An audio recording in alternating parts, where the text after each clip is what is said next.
so are we. Hi! Hello! We made it! Greetings and salutations, everyone. Thank you, Gambit and Emma, for all of those gifted subs and getting to a level 5 hype train. Yeah. That's insane. I've reached 25% of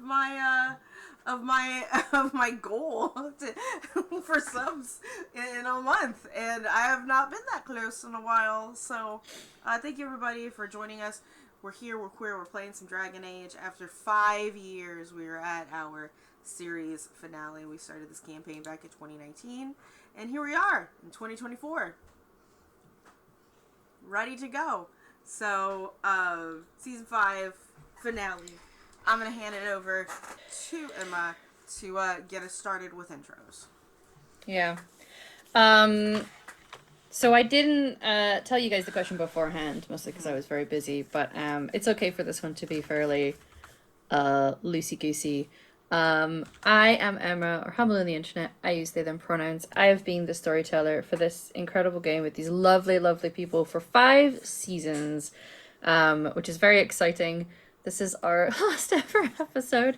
And my question to you is, what has been your personal highlight over those 5 years? Jesus Christ. Just a memory that, like, sticks out in your head. Hi everyone, my name's Satan, or Alyssa Vamp, art on the interwebs. Today, I go by she or any pronouns. Today I'll be playing Bella, our city elf rogue, for the final time. She uses she, her, and God.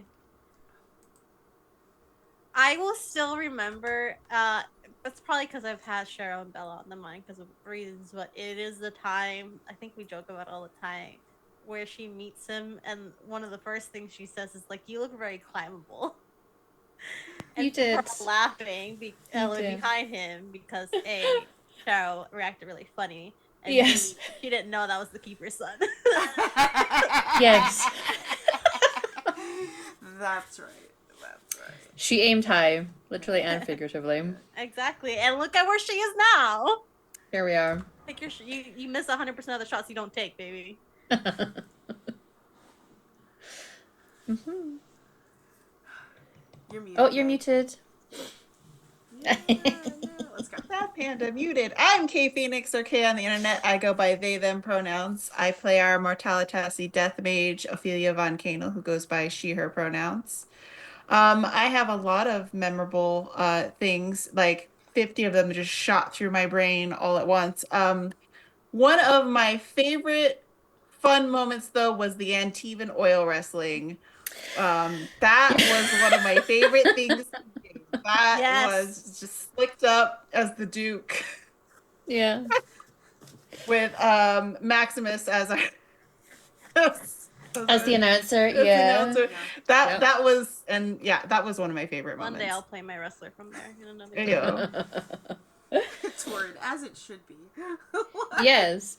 It's one of the best things, I think, because there's a few things that I've just homebrewed into existence into the world of Thetis, and I think Antivan oil wrestling is my favorite.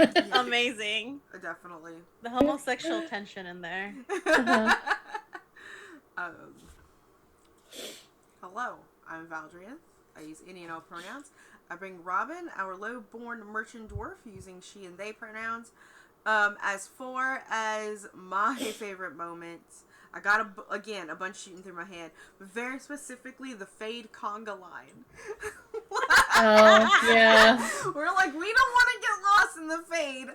Let's grab onto each other's hips, and we had a conga line in the Fade. Like, you sure did. We had a conga line, and then honorable mention to Cheese It. Cheese It. Honorable mention to Cheese It. Which, by the way, is silent if you are in chat or if you're watching this. That was a donation by Silent Adol, one of my very good friends that's been around forever. Also came with us from the previous channel with me and Emma. Yep. And yeah, he gave us Cheez It, which was just a little merchant kobold that also gave us a dragon egg. So, yes, he did.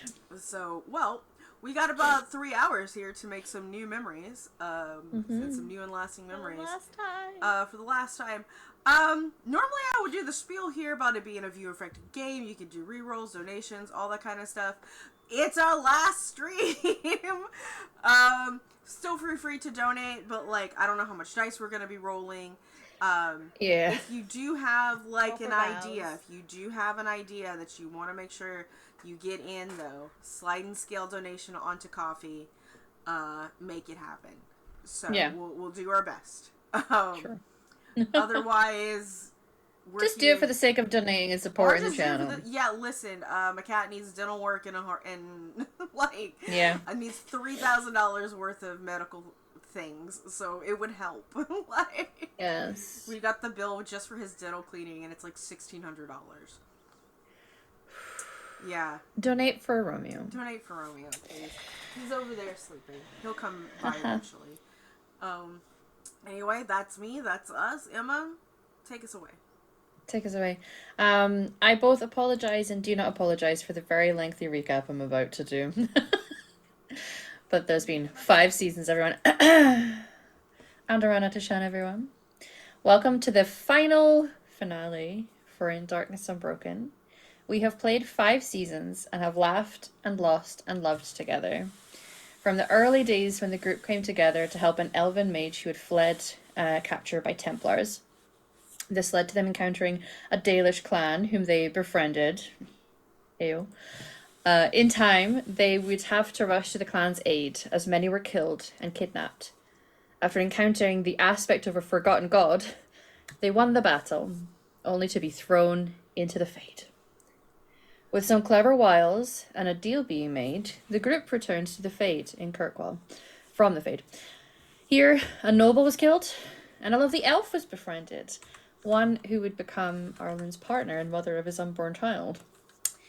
Returning home on the boat, they reunited with friends and the survivors of the clan that they had fought to help save. A trip to Orlais saw them rescuing more people and heading into a cave system, finding an Alluvian keystone, a mysterious kobold, a large egg, and the Nug King. As they ventured back out of the caves, there was an explosion in the sky so large it tore an ominous green hole through it.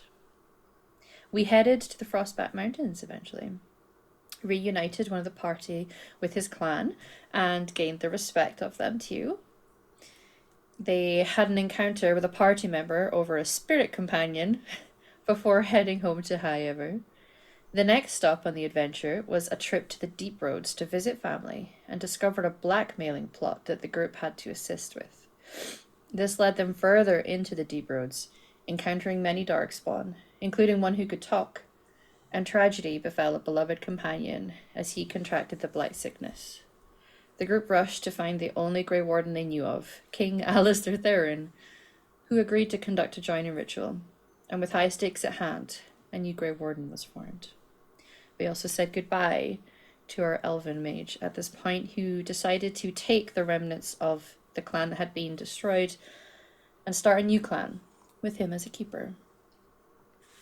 The adventure then turned northward to bring justice to a man who had attacked some of the party's beloveds.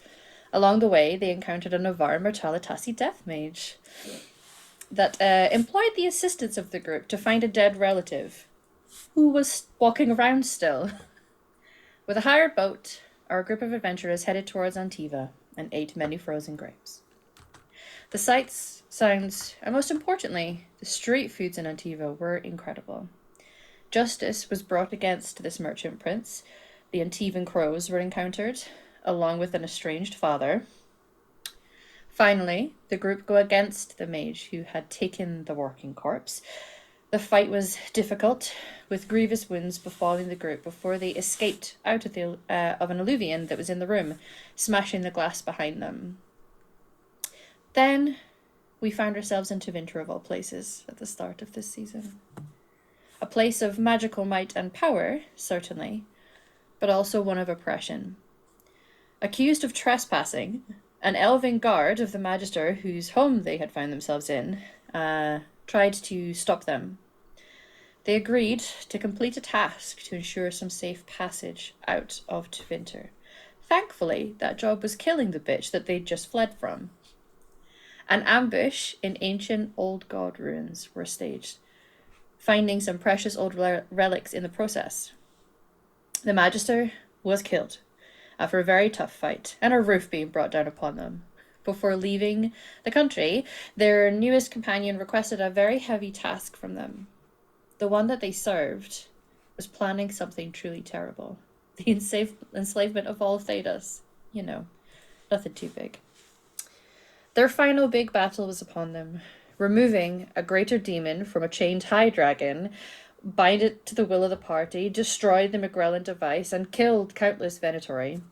Despite some severe wounds, the party do manage to flee through the alluvions that they had used to save some enslaved elves not hours before.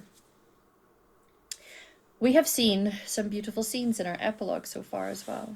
Eleni, revealing their true name to be Sullivan, is freed from the red lyrium that is killing their physical body, as they are released to become a spirit of purpose by the one that they served, protecting the elves that are fleeing to the crossroads.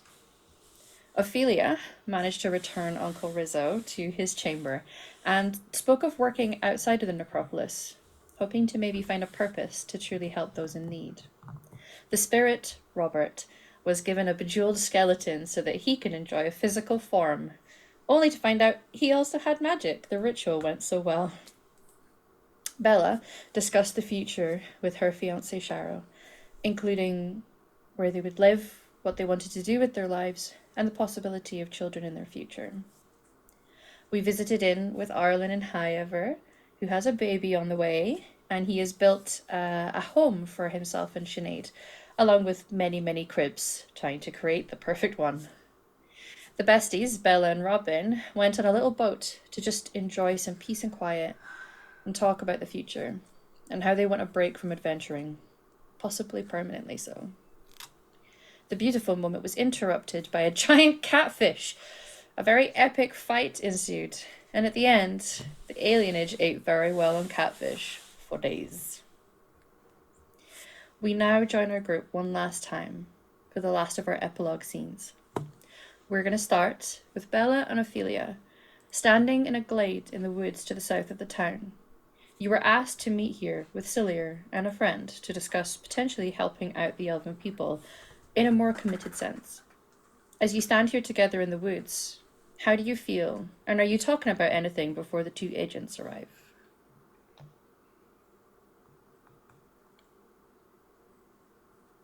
Ophelia, she has Robert with her. Mm-hmm. Her bejeweled skeleton. So he's picking flowers right now. Out. Oh, bless him. Because he can. Because he can. She is, she gets that fluttery feeling whenever she knows she's about to see Cillier because she's in love with him. So she might be a little chattery than normal, just talking to Bella about anything that Bella is willing to talk about. Just talking more than usual. I think Bella's there. She definitely has Andrea with her Rubari hound, who I'd like to think is just going around with Birdie. Sometimes looking at his bones a little too much. But she's well trained. Don't worry. I like to think there's like a little flower stuck in her harness. She's she's letting Ophelia talk. She's not necessarily nervous. She's technically worked with them before. It's kind of what she's been doing her whole life, but she is curious about how official and what exactly does any of this mean because this is a lot. Um, but she's following Ophelia's kind of like nonchalant talk. It's like, oh yeah, mm-hmm. And where did you get that robe? That's really nice quality. It's a nice robe you got there. Oh, this, I picked it up at the necropolis before we left. It matches my new, she's pointed to all of like her things going on with her arm. Oh, and I did get a glove. See? Yes, Embroidered. the blacks and grays and greens, and should have told me it was from the necropolis. I wanted everything to match, especially now that Robert, he has his whole Yeah. outfit and his spectacles and everything. You guys So should do like matching outfits at some point. we should, yes. I'm commissioned a few matching adornments, yes. Oh, and for the wedding as well, we will definitely match. That'd be beautiful. You should make some like nice brooches to go like with his gold decoration. Oh yes, yeah.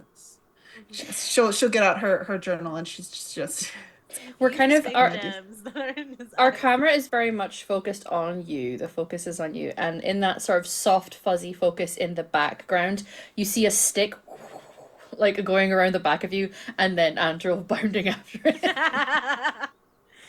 It seems like Bertie has learned how to play fetch with Andrew. I don't know why in my head I just picture he took his arm off and threw it. Sorry. No, much too valuable, my dear. How are you feeling about all of this? I didn't expect you to also be here. I mean, I'm glad. Not to say that I'm not. But it's curious. Oh, well, Salir and I actually had a talk in the necropolis before I left. I took him to the memorial gardens and we spoke about how I didn't quite feel fulfilled I mean, Navarre will always be my home, and the necropolis will always be my home. That's where I'm from, but I didn't feel like it was where I needed to be any longer. So when I spoke with him about it, he expressed that I could join with the other agents because I want to feel helpful and need help in these things. That's a really good reason. I'm glad you two had that talk out. I understand how you feel. Antiva will forever be where I come from. But the world is much bigger than just Antiva. And there are Precisely. my people live all over and there are many that need help. So Yes. Both the elves and the spirits. yes. And you have quite an amount of knowledge regarding spirits that I'm sure they could find useful, especially if, well, they reside in the Fade. Yes. Or outside of the Fade. Outside of the Fade, yeah. I'm glad that you're here with me. I'm glad that you're here too. I'm so excited for the wedding. Yeah. I never thought marriage was like my thing, but you know what? You find the right person, I guess. I mean, there are people that never want to get married, that's fine, but True. Like, I have never seen myself as someone who would get married, but there are those in the Mormont who do exchange vows with others. To be honest, I think I'm mostly doing the wedding aspect, at least the more public aspect of it for him. Not for yourself. I'm more than happy to do it to let everyone know how much he means to me, but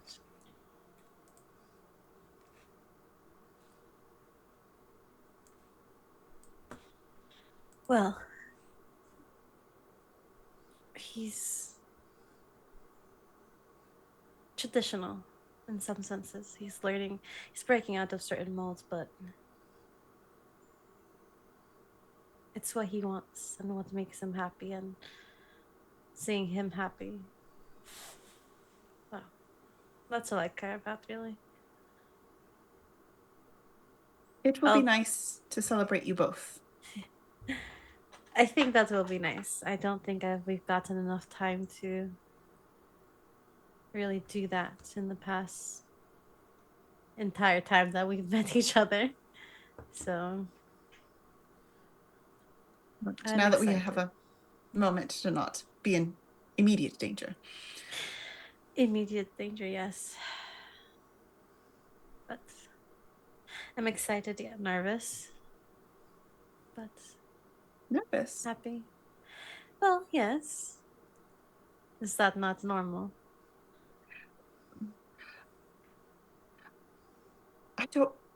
I'm not sure I'm the best person to ask that question. Well, I'm.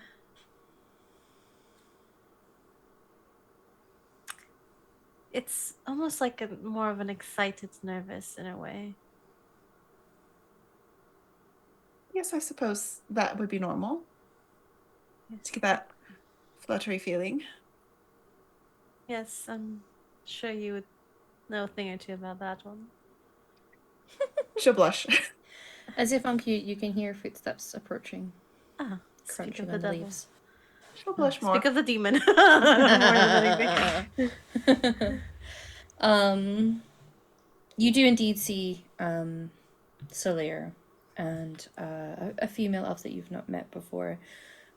She has light brown hair that is tied up in a messy bun. Wearing clothing that definitely has a lot of elven influence. It's not necessarily any Dalish that you would recognize, but it is. It's beautiful. She's dressed rather beautifully. She's just beautiful. It's okay. Yeah. Definitely, like I say, leans more on the Dalish side, does not look like a city elf, and yet has no Valisling.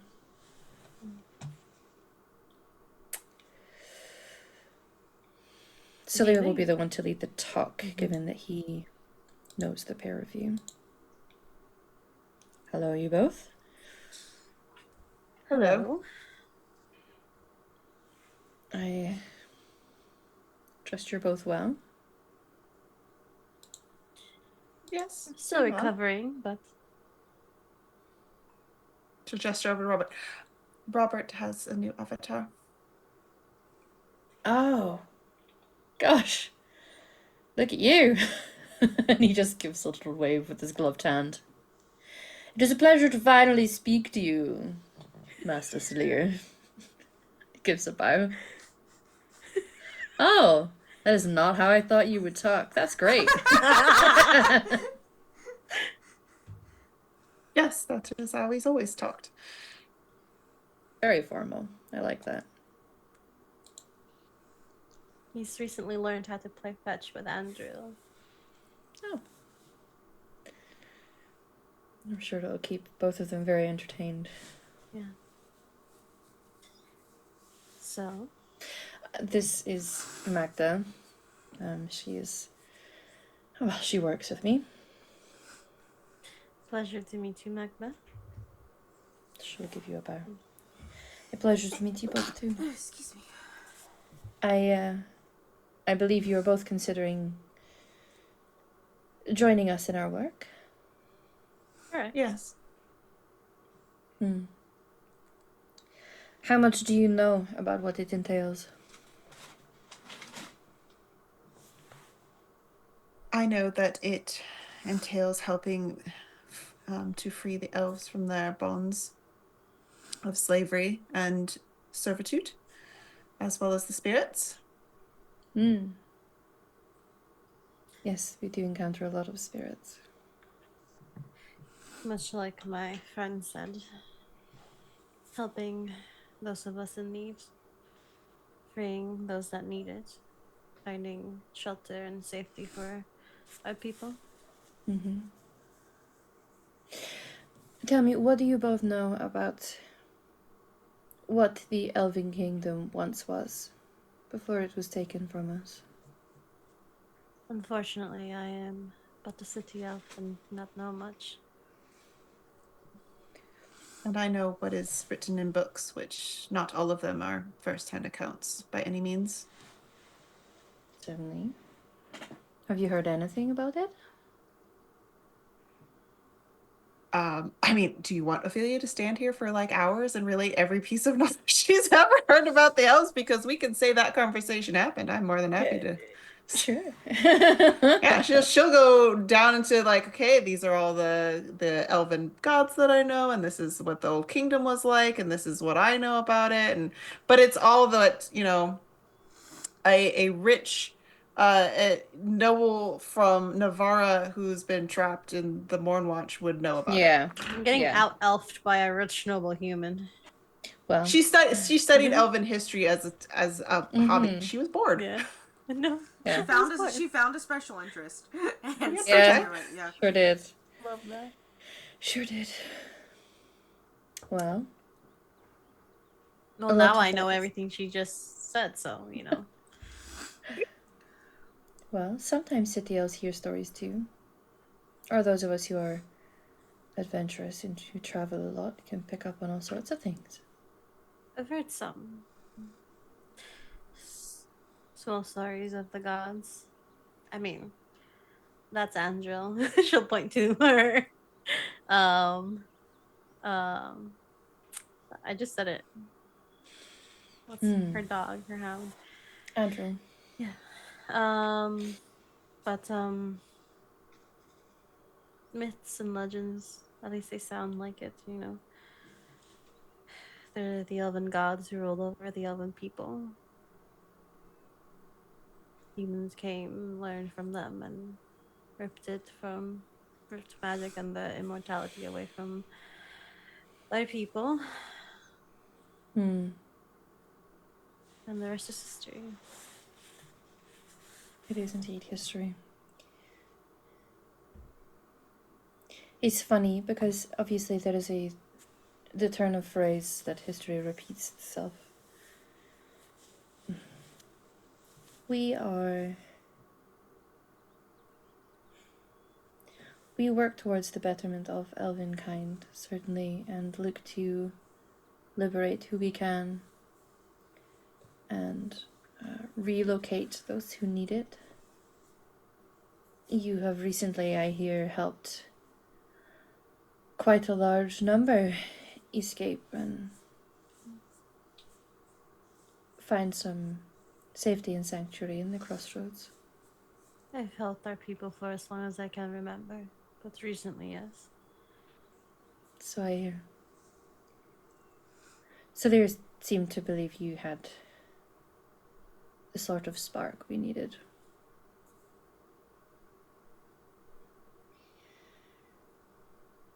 I am going to reveal a few aspects, some details of our cause. It might flip your understanding a little. You may have heard us use the word agents. Have you? Yes. Mm-hmm. Quite fancy. As a collective, we are known to ourselves as the agents of Fenharel. Dreadwolf. Yes. He goes by many names, most of which were given to him. But he is Fenharel.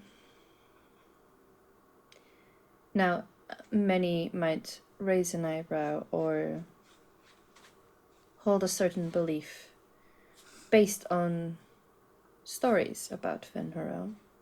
Yes, the god of lies, trickery, and deceit. Rebellion. And rebellion. Depending on the story. Depending on the Depending story. on the story. Indeed. Normally, when people are your enemy,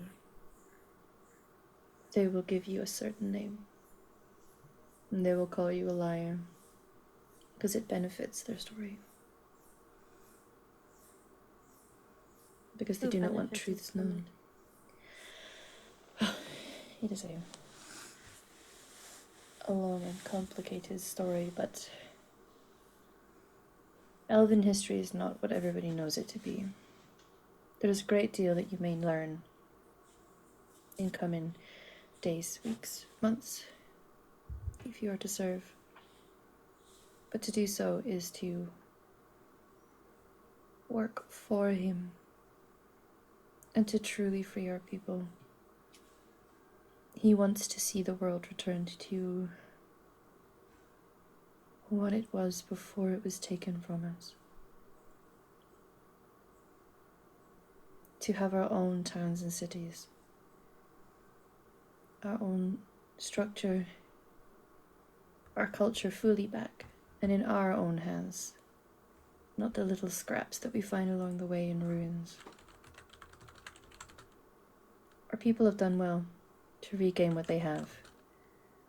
It took great effort. I'm sure it cost many lives along the way. Finding imagery, finding artifacts, finding writing, trying to translate it.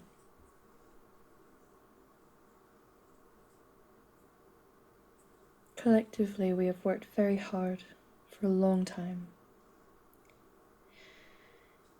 And we would see that hard work rewarded.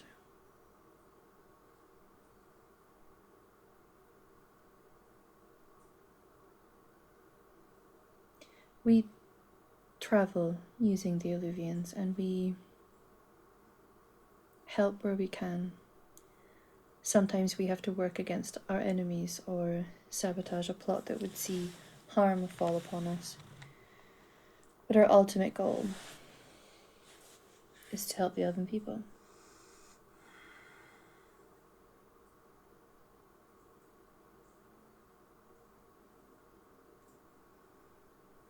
There are many truths to learn. We do not necessarily know all of them either. We too are simply part of the structure. But we use the crossroads as a place of safety. How are you safe in the Fade? Hmm? How are you safe in the Fade? We're safe in the crossroads. Crossroads. There are many Specifically. parts to the Fade. Alright. Some people can be safer in the Fade when they know what they're doing. There are very few. We were there Few once, it dreamers was not left. fun. No, it's rarely fun. But I do agree it is possible. Those who know what they're doing. And to realize that the spirits you meet along the way, most do not actually wish you harm. It speaks truth. Fenrir feels very strongly about this.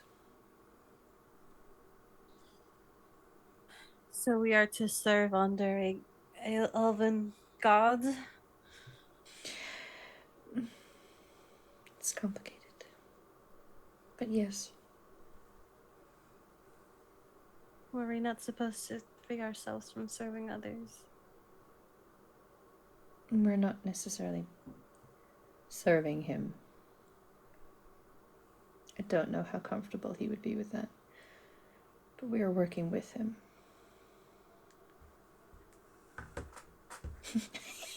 False face. The agents don't know any better. They don't know his true plan. I know, but my whole fan. I know. This. I gotta push out all the stuff that I know out of my brain right now. I going back and forth about whether I sympathize or hate him. It can be both. Both things can be true. Yeah, both things can be true. I'm sorry what you went through, but you're also a dick. You're making me go through it. Yeah. But Have we said anything at this point that makes you uncomfortable helping? Or at least pursuing this a little further? No. no. Though I would like to hopefully eventually know more about how exactly he plans on returning us to what we were. I'm also a strong believer in that. We have done so much to recover our past, but we also need to start looking to work together as a people for the future. That is ultimately the goal. You cannot reverse time. But we can get to a place where we have agency and control. Truly be our own people, our own settlements. You mean we wouldn't be shopping to alienish and consider second-class citizens? Exactly. I would like to see that, but I will work with you to see that happen. Yeah.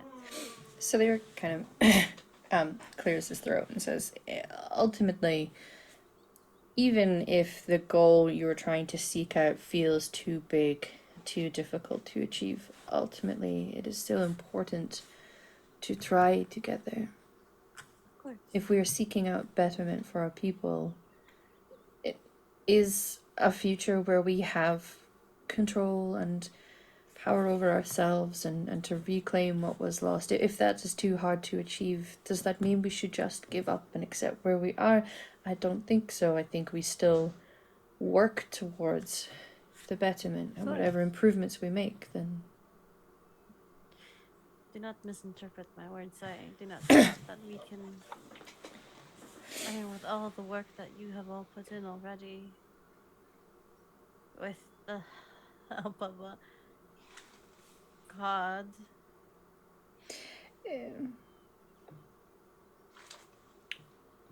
but I don't. What is that old Dalish saying? We plant trees we will never sit in the shade of.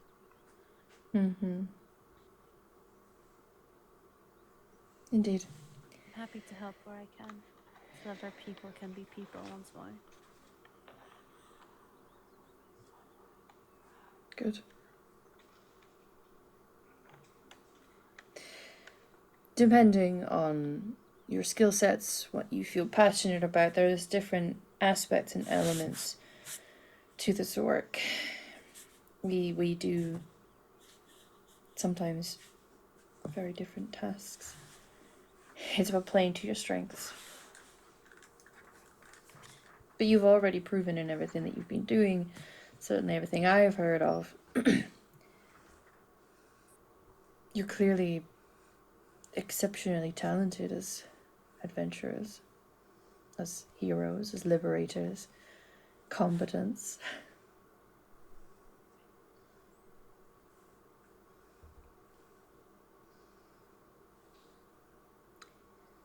To have achieved what you have achieved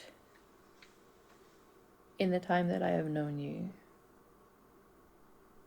you are going to be amongst some of the most skilled of us, really. You're not necessarily experienced agents yet. That side of things you need to learn, but capability-wise,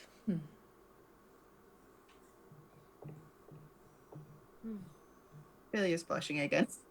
And Bella's like, I mean, yeah. Obviously. I mean, obviously. Well.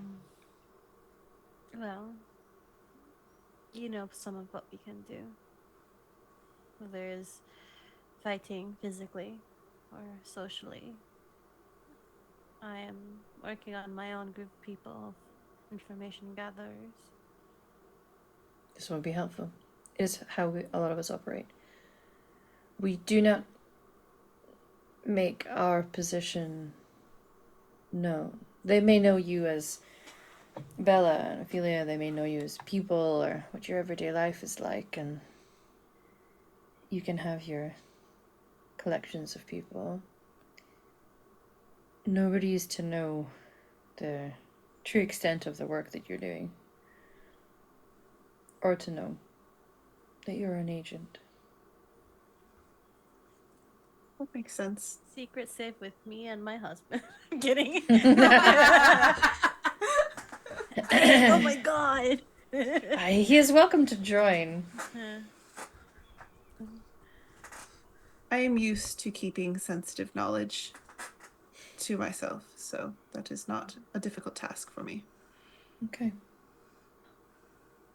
I kept Celier's identity a secret until it almost cost me my future husband. So. Oh. Well, Yeah. sorry about that. Yeah, so you weren't the one that stabs my husband through the gut, so Oh. Yeah. Oh, right. Yeah. They were a feisty one. yeah. It's alright. We made amends at the end. But your secret's safe with me. I Good. would like to maybe meet again in the future if you consider my partner. Of course. If you feel he's the sort that would be up for this task, then He's up for anything I am. good. And Glad to hear it. more culturally important than anything, but he is a master craftsman. Mm. Yes, there's not too many of those left alive. His skills can help us in arming us, at least protecting us. I like that. Mm-hmm.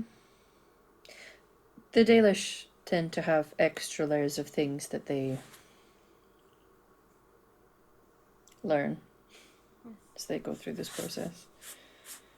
But he seems to have a strong emotional constitution. Out of the two of us, yes.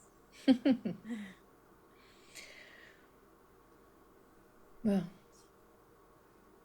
thank you for coming to talk with us, and we will make the necessary arrangements. What should we wait for?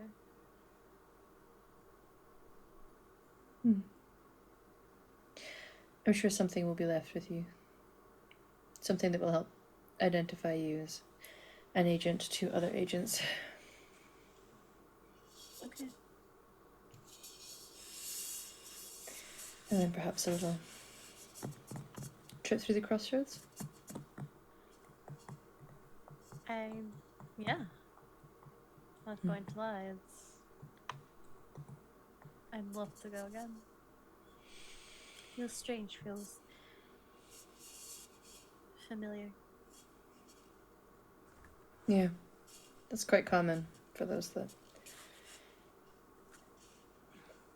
head through there.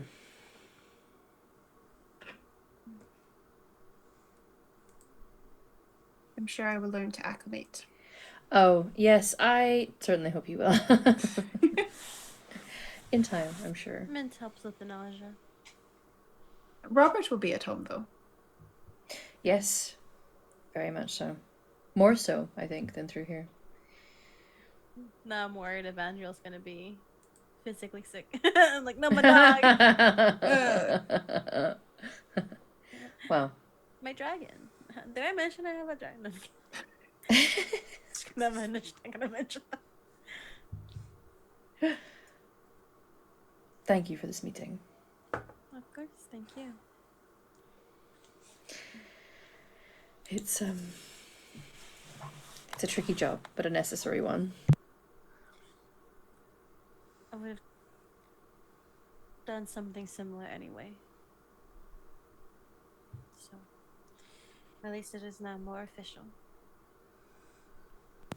Yes, I suppose it is.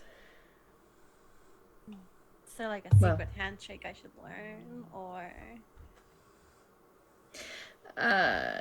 simply Fen Harel Enansal.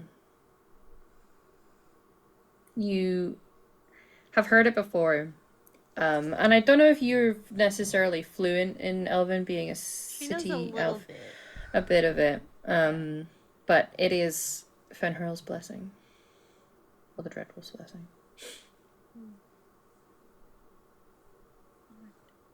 Ophelia whispers it to herself a few times under her breath, trying to get the accent. The accent. Yeah.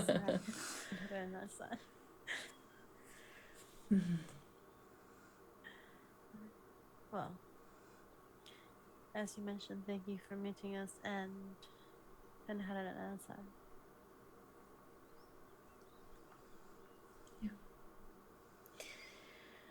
Right. Well, we have places to be, but see you again soon. Ophelia Oh. will pass him a little slip of paper. Sylvia, this is more on a personal note, and Uh-huh.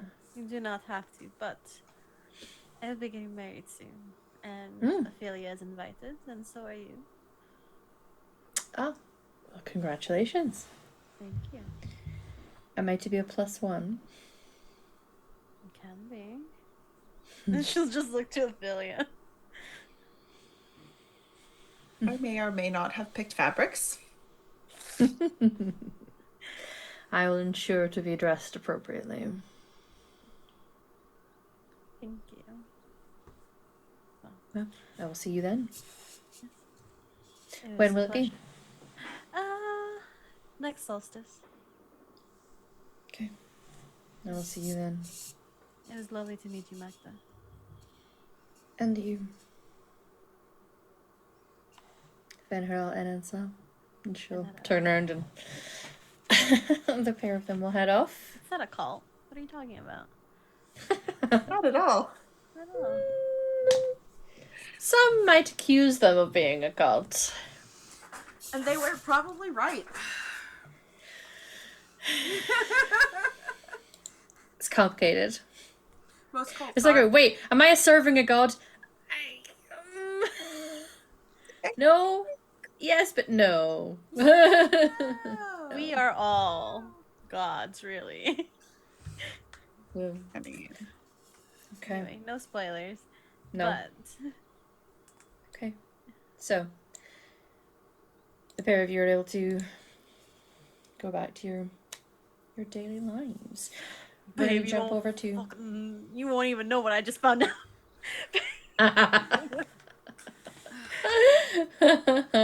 Yeah, he's kind of his mind blown. Like, did you know that tattoo in your face is a slave marking? Woof. We should take care of that.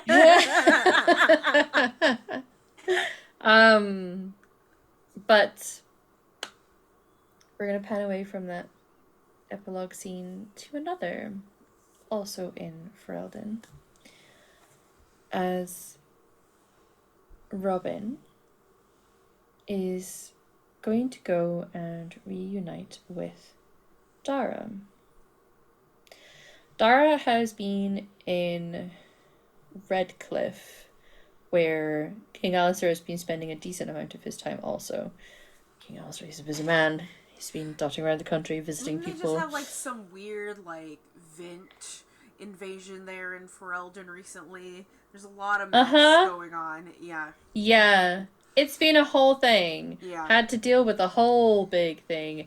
And yes, there was a lot of Tevinter, Magic, and Venatori everywhere. And it was a whole stinking mess that he has been trying to clean up. So, Not gonna lie, being this close to that hole in the sky right now makes me a little nervous.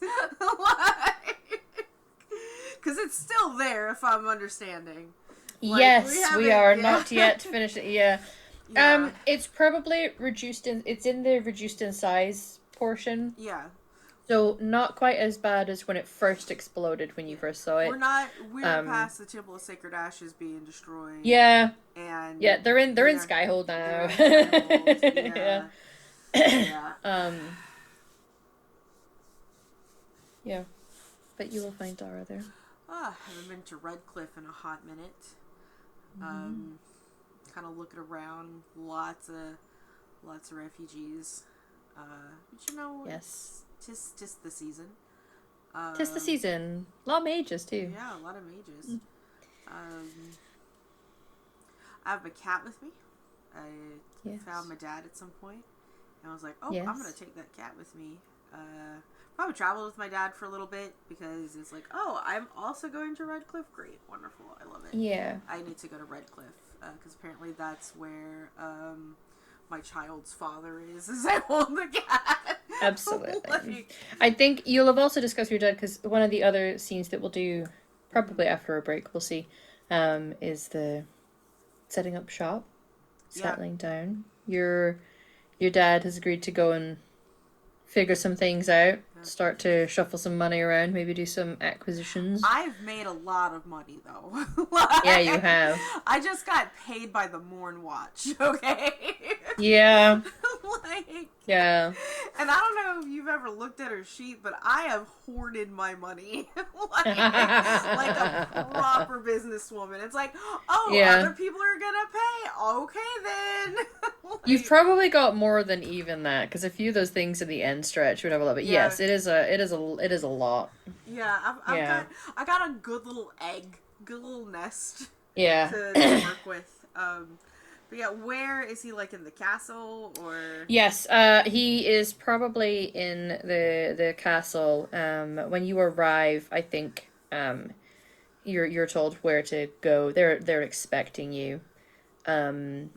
He was out in the sort of courtyard area where the soldiers tend to train. So he's doing a bit of archery practice when you arrive, because he wasn't sure the exact minute, hour, or day that you were showing up. So you can see him, and the thing is, when last you saw him, he was cute to you, right? He was a good-looking guy. Yeah. With his long dark hair, side shave, June tattoo. He was fit and healthy because he was a scout. Yeah. Total stoner. Very light. Always had a very very relaxed look on his face. When you see him, his face almost looks a little more angular, not necessarily in a gaunt or skinny way, but just features are a little sharper than they were. Oh, okay. He's looking physically very fit. He's had to do a lot of training, and aware that the appetite of a Grey Warden is such that it's even more so than being a stoner. So being a stoner Grey Warden has been a wild thing for him. But he's taken to a lot of practice. So he is looking good. He's looking so much healthier than the last you saw him, because he was had the blight sickness when you saw him It last. was rough, yeah. He was looking real rough. So he has a lot of vitality to him. And he'll sort of like loose off one last arrow and then like catch sight of you and just stop and then drop the bow and come running at you. Give you a big hug and like lifts you up. Gives you a hug. Okay. Hi. Hello. Hi. You're looking meaty. Oh, thanks. You're Good welcome. meaty, right? Oh yeah. There's no such thing as bad meaty. Yeah. Yeah, no, looking good. You're looking great. Thanks. Your hair's looking different. You know, What'd you do? Nothing. That's the problem. Oh. Like, listen, I was stuck in. I was into Vinter. It wasn't great. Oh, damn. But it's cool. It's fine. Look, and I like hold Magpie up. I brought you your child. Like, Lifts up, gives the cat all the scritches. I'm pretty sure, like, you probably run into, because, you know, my dad's been around and she's been traveling with him, so it's been fine. Yeah, it's been, it's been quite the adventure. Well, I mean, how about you? How's Grey Warden life? How's that going?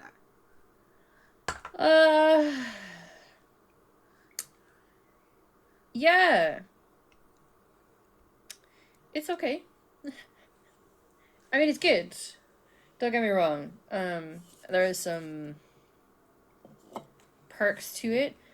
Getting to train with the king. Got to know him pretty well. I'm not saying we're besties, but like I don't think we're far off at this point. Things have been interesting lately. Oh, a point to the sky because of that? Related to it, but not that specifically. There's a person who did that. What? A person did that? Who? Yeah, well, kind of it's a whole thing. He's like looking around to see if anyone else is around. All right, so there's this person who apparently is kind of darkspawn, like the first ever darkspawn, like one of the old magisters, I think. He was he used to be Tevinter mage, I think. Oh my god, no one's surprised about that one. Yeah, but like is the one, you know, like the tales like from your the I don't know, the chantry stuff. I don't really know much about chantry. Yeah, I'm not, you're a dwarf. I'm a Dalish elf. We're like, who gives a shit, right? But apparently, apparently it was like real. Because this person is like real and did some real like bad nasty shit. And all of the Grey Wardens here in Orlais have been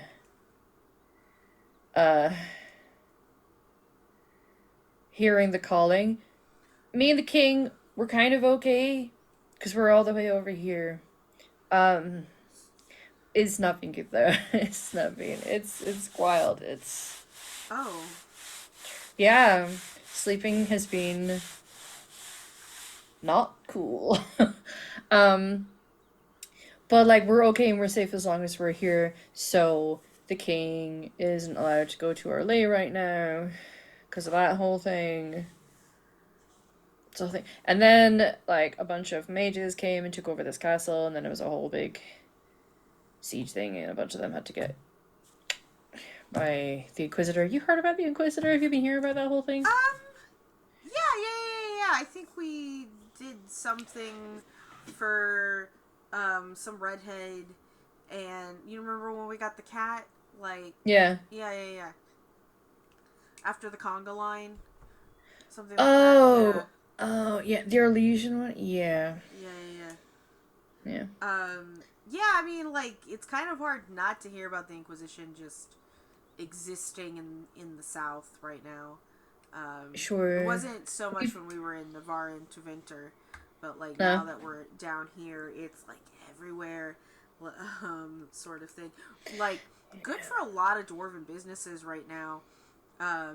Sure. Yeah, I think my dad is going to eventually go to Skyhold to see if Well, funny you should say that, because I've been thinking about maybe going. I mean, I'm not sure yet, but it's a Skyhold. Yeah. Like a bunch of their people were here when the whole thing happened with all of the mages, and there was fighting going on, and I've been out helping, like, take care of, like, sometimes there's these little, like, there's demons everywhere because of the hole in the sky. So I've been helping that because they're like, you're a Grey Warden, come help us. Like, it's just something that we're meant to do. And I understand the Grey Wardens are meant to do that, but, like, only if it's a blight, and this is technically not a blight. And anyway. But wasn't there an archdemon? I heard rumors about that.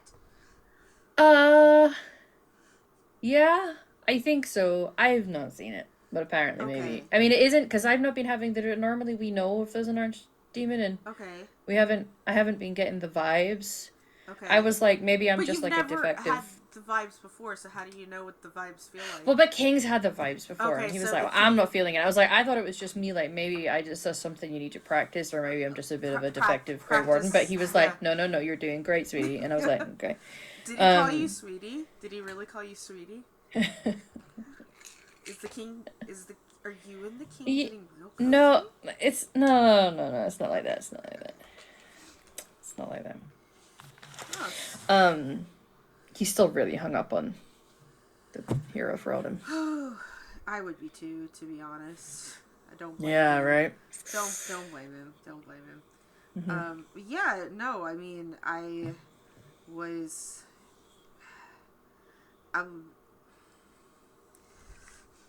retiring, I think. Oh, nice. Well, listen, I almost got eaten by the catfish again. and Oh, it's no. okay. He's dead. We got him. The alien. The alien. I wish I could have seen it. Yeah, it was. You know what? Its skeleton is in the High Ever alienage, which is kind of also one of the reasons why I came here, because I wanted to know if you wanted to be my date to Bella and Cheryl's wedding. Of course, I want to be your date.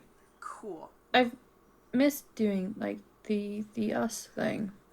Yeah, I mean, I really missed you too, because out there without, it was just like, you know, for a while I was like, all right, cool, like I'm seeing who Robin is without Dara, and it was just really boring. Okay, time out. It wasn't boring, it was very dangerous. But it was mentally like, because, you know, there was a lot of wine and cheese and elf fruit, and all I could think about was, you know what would make this wine and cheese and elf fruit better? If Dara was here. And don't get me wrong, Rylan was cool company. He'll do cheese and elf fruit all day long, okay? But not like you. Well, I'm glad to hear that. Were you there for the dragon? The dragon fight? Yeah. No, the baby. We have a baby. Oh. No. So, I'm co-parenting with Bella right now, because, you know, we have the cat and Finch, and Finch has their own agency now. I gave them the scepter, but they still wish to that's great. stick That's around lovely. wherever I go. So, our other child is all grown up and doing their thing, and their thing wants to stay with me. So, I'm cool with that. But so Bella and I, remember that egg we got from the tiny dragon man? Well, it hatched. And it's a dragon. Oh. So we have a dragon now. Cool. Like, tamed and you know, wants to exist with you guys? Or She like has maybe a risk to the other listen, animals? She has a saddle. Yes. Okay. Uncle Ryland's been doing a great job with her. A great job. You should come and meet her, because I think you would love her. Her name is Sparrowhawk. Oh, cute. Yeah. That's a nice name. You know, keep into the thems. But yeah, you know, on top of, like, I know there's stuff happening, but, like, on top of coming on a date with me to the wedding, I was wondering if we could do this thing where we just, like, both stay in a single place together. You want to live together? Yeah, and exist. I'd like that. Cool. I'd like that Where too. would you want to live? Where I can make money. Well, you know, You could be my neighbor. We could be bestie neighbors. I was like I said, I was considering maybe going to Skyhill, because like there's like hundreds of people flocking there. I know, there's so much money from to be like made there. Yeah. all over different backgrounds, and like serving all sorts of purpose. You don't have to get involved with the combat. Some people are just there to do healing. Some people are there to grow gardens. Some people are there to sell food. That would be great business, because like people who've been on the road for a long time and like escaping from bad things are gonna have like terrible skin. They're gonna be like, what do you mean this can make my hands soft again? Because listen, like sometimes when you're just holding those swords and those calluses get real on there, or when you're working in the kitchen and those calluses get real there. He's gonna show you his hands. Oh. And because he's been working with the bow and swords a lot, and he's got like the tough skin. Oh god, no. I need help. By the ancestors. This is what happened to me when you've not been near. And I pulled. Like no one has. Oh, you poor thing. And like, you're gonna have to wait and use those for after they soften up.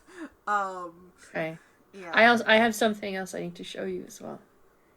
Okay. Come with me. Okay. And he'll like turn around and he'll like reach out to take your hand so that you Oh, can I walk take behind it. him. I try hold the part that's not calloused. Okay. It's too hard for me. It's a she's autistic. It's a texture thing. That's fair. He'll reach in and he'll put on. He's got little glovies that you Oh wear. no, you so. know what? It's just fine. Here, just rub Oh, here, no, and I just get out some lotion. And I just like get it Okay. on. And it's like, all right, Thanks. we're good. Now it's Yeah. now it's slippery, just the way I like it. He's gonna lead you into the castle, and everyone just kind of like lets you pass. A lot of people seem to know him. In fact, a few people have like quite smiley faces for him and hellos. And he's gonna take you into rooms that are his. He has a couple rooms here. Yeah. He put me up real nice. Turns out being a Grey Warden, you know, like I say, I don't know if we're necessarily besties, but I really don't think we're far off. We haven't had like the talk to establish that yet, but anyway. I mean, I technically never had to talk with Bella either. We just pointed at each other and decided that. Sure. We liked. Is it presumptuous to do that about a king, though? Maybe not. I am now his brother in arms. It's true. Anyway, here. And he'll lead you to one of the side rooms that you would think maybe is like an ensuite bathroom. And when he opens it, maybe it used to be an ensuite bathroom, but now there are 8 nooks in there. Oh my god! A lot of which are quite young. And be like, so, while I was out, I ended up like, there was one that was looking a bit hurt. She wasn't really wasn't looking very well. And I was like, oh, this poor thing. And I took it back and I nursed her back to health, and then it turns out she was pregnant, and now I can have a Nug family. Our wagon is gonna have to be so big going to Skyhold. Yeah. That's okay, I know 2 carpenters now. Well, there you go. You can get like little containers that are like comfortable and put straw in. She loves straw. Yeah, I think the babies are real cute. They poop a lot, but it's okay. We cannot show the dragon these guys, though. Well, that's the thing. That's why I'm saying, are you taking the dragon to Skyle? Because I feel like she gonna get big. Yeah, we have to, like, Bella and I are gonna have to talk about what we're gonna do with Sparrowhawk. Because also, you can't keep a dragon in an alienage either. No. They're like above us on the food chain. Like, she's gonna become your owner. You're gonna be her pet. Eventually. We have to find like a sanctuary for her. I know there's a guy in Orlais that studies this shit, but like there was someone, or maybe it's not a thing. I remember hearing a story about a lady up in Antiva that was into dragons, but I don't know what happened to her. Like dragons live up there. Dragons live everywhere. I can assure you. Yeah. I wasn't to Vinter and I rescued another dragon when it was there. I get you, but like most people are like, "Brr, this dragon is killing our sheep. Let's go and take it out. I'm gonna hire some adventurers to go into." And it's like, nah, mate. Like that sheep was just dinner. Yeah, you just need more sheep. Yeah. Yeah, okay, but all right. Yeah, we'll figure it out. Because I mean, the Frostbacks can be a sanctuarious place for a dragon. Yeah. But at the same time, maybe like she'll take up a home. It's a lightning breather, so okay. I don't know. So we might need to find like maybe the Sword Coast might be. We need to find a place. But she's with Rylan right now, kind of taking a liking to him. Okay. He's like gonna ride this dragon one of these days. Okay, like. Okay. That's a goal. Provided you stay friends with it, I can see that. I hope that sounds really dope. That sounds cool. Yeah, could you imagine? Could you just like imagine if there was I hope it doesn't happen while we're still existing. Imagine that there's just like another blight and you're just like the hero of all heroes and you just ride up to fight the archdemon on a dragon. Yeah, it's like the griffins are extinct, but it's okay. I have a fucking high dragon. Yeah, could you imagine? That'd be so cool. I'd kill so many darkspawn. And here's like the thing. This is what we can do. You might be gone, by the next blight, because it's like always 100 years or things like that. We'll probably be dead. I've got another 40 years on me. I apparently have another 30, regardless of. Listen. Yeah. Anyway, so. Yep. But that's okay, because we'll have a lot of nieces and nephews through our extended family or maybe we'll adopt something along the way. I don't know if you know this, but I'm too old. Oh yeah, that's okay. Okay, I mean I'm not, but it is nah. I don't like that. It's idea. not for everyone. Yeah, I don't like that idea. But pet parenthood is also acceptable. And stone parented. But just imagine, if we have this friendship down in our lineage, then our little ones, will eventually ride the dragon. So it'll be like a generational. What's the opposite of generational trauma? Generational joy. It'll be a generational joy, inherited.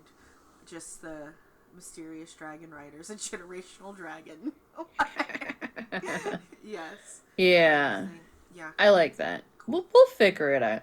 Yeah. We'll figure it out. And listen, who knows? all sorts of people are going to Skyhold and experts in all kinds of things. And my brother might have kids too, so it could. Well, there you go. See. Yeah, we'll see.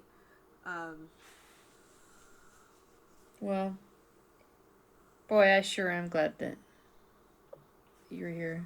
I'm glad I'm here too. I'm a little nervous about going to Skyhold, not the Skyhold part, but it means I'm just that little bit closer to Orlais with things that are going on right now. So I apologize if your sleep is disturbed by my sleep being disturbed as well. That's okay. I love you enough to sleep in a separate room. Okay. I say That's this fair. as my husband is literally snoring next to me in the other room. Yeah. Which I need to wake him up because he's got to go to work. Yeah. It's break soon. It is break soon. Yeah, I think this is a good plan. I think we'll get our little nest and we'll get our cart built and we'll to carry everyone, and then we'll go set up shop in Skyhold. Yeah. That sounds really nice. Yeah.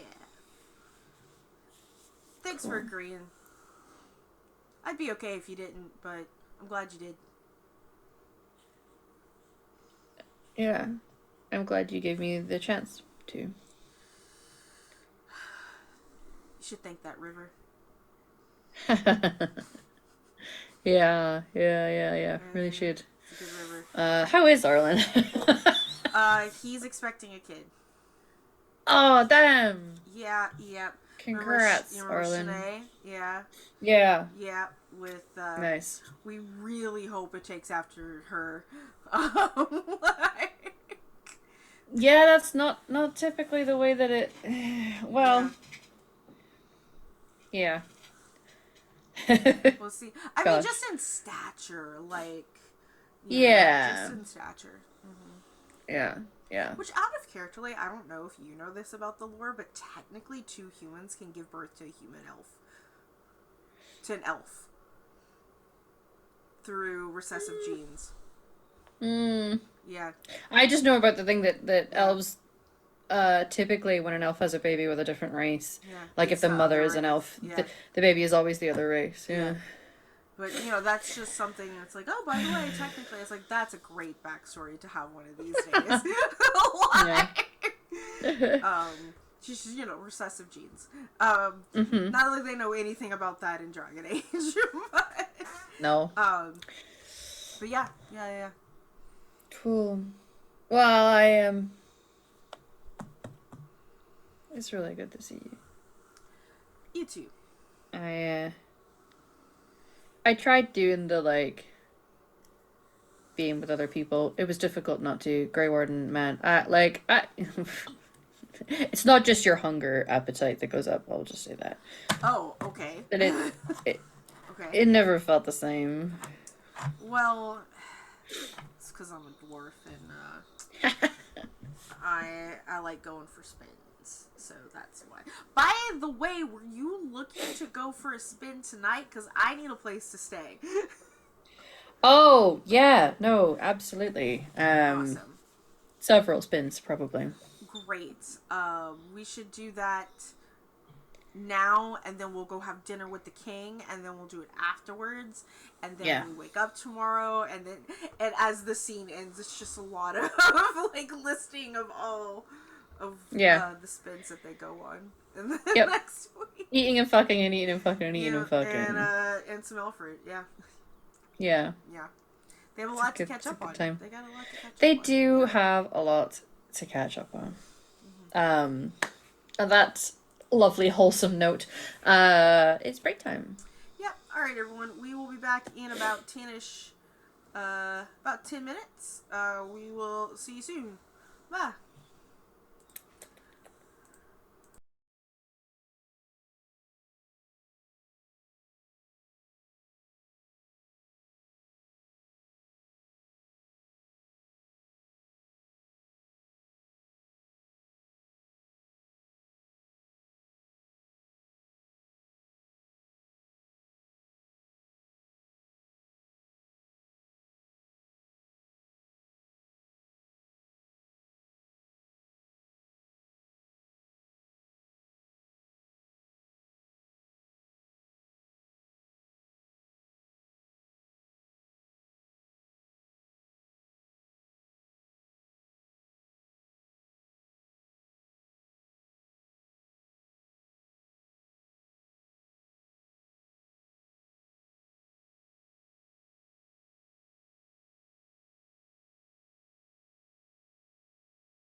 So are you. Oh, we're back.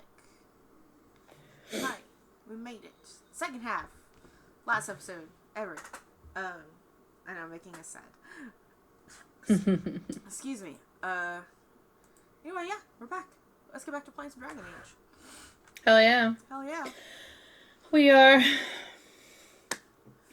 final season, final episode, and now final half of our Dragon Age story.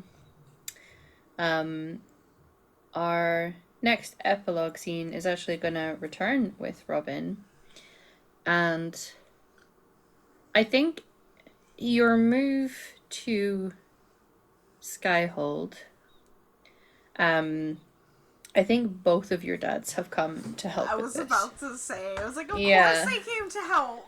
Yes.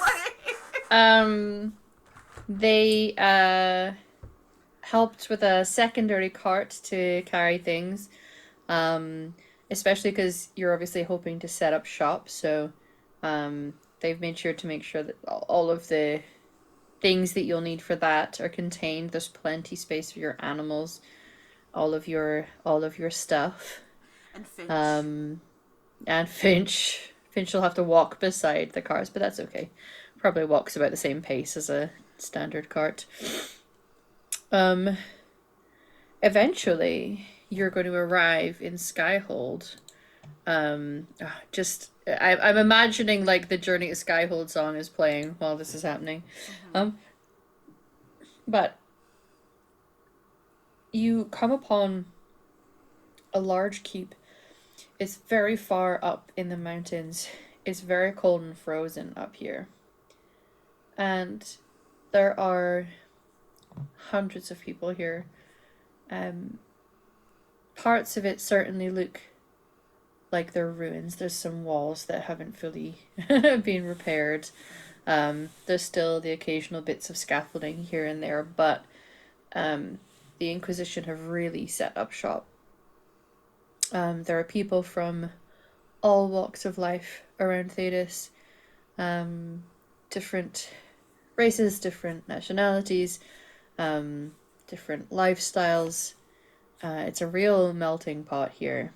Some clearly have arrived perhaps fairly recently, and are looking like they've come from something desperate and this is their sanctuary.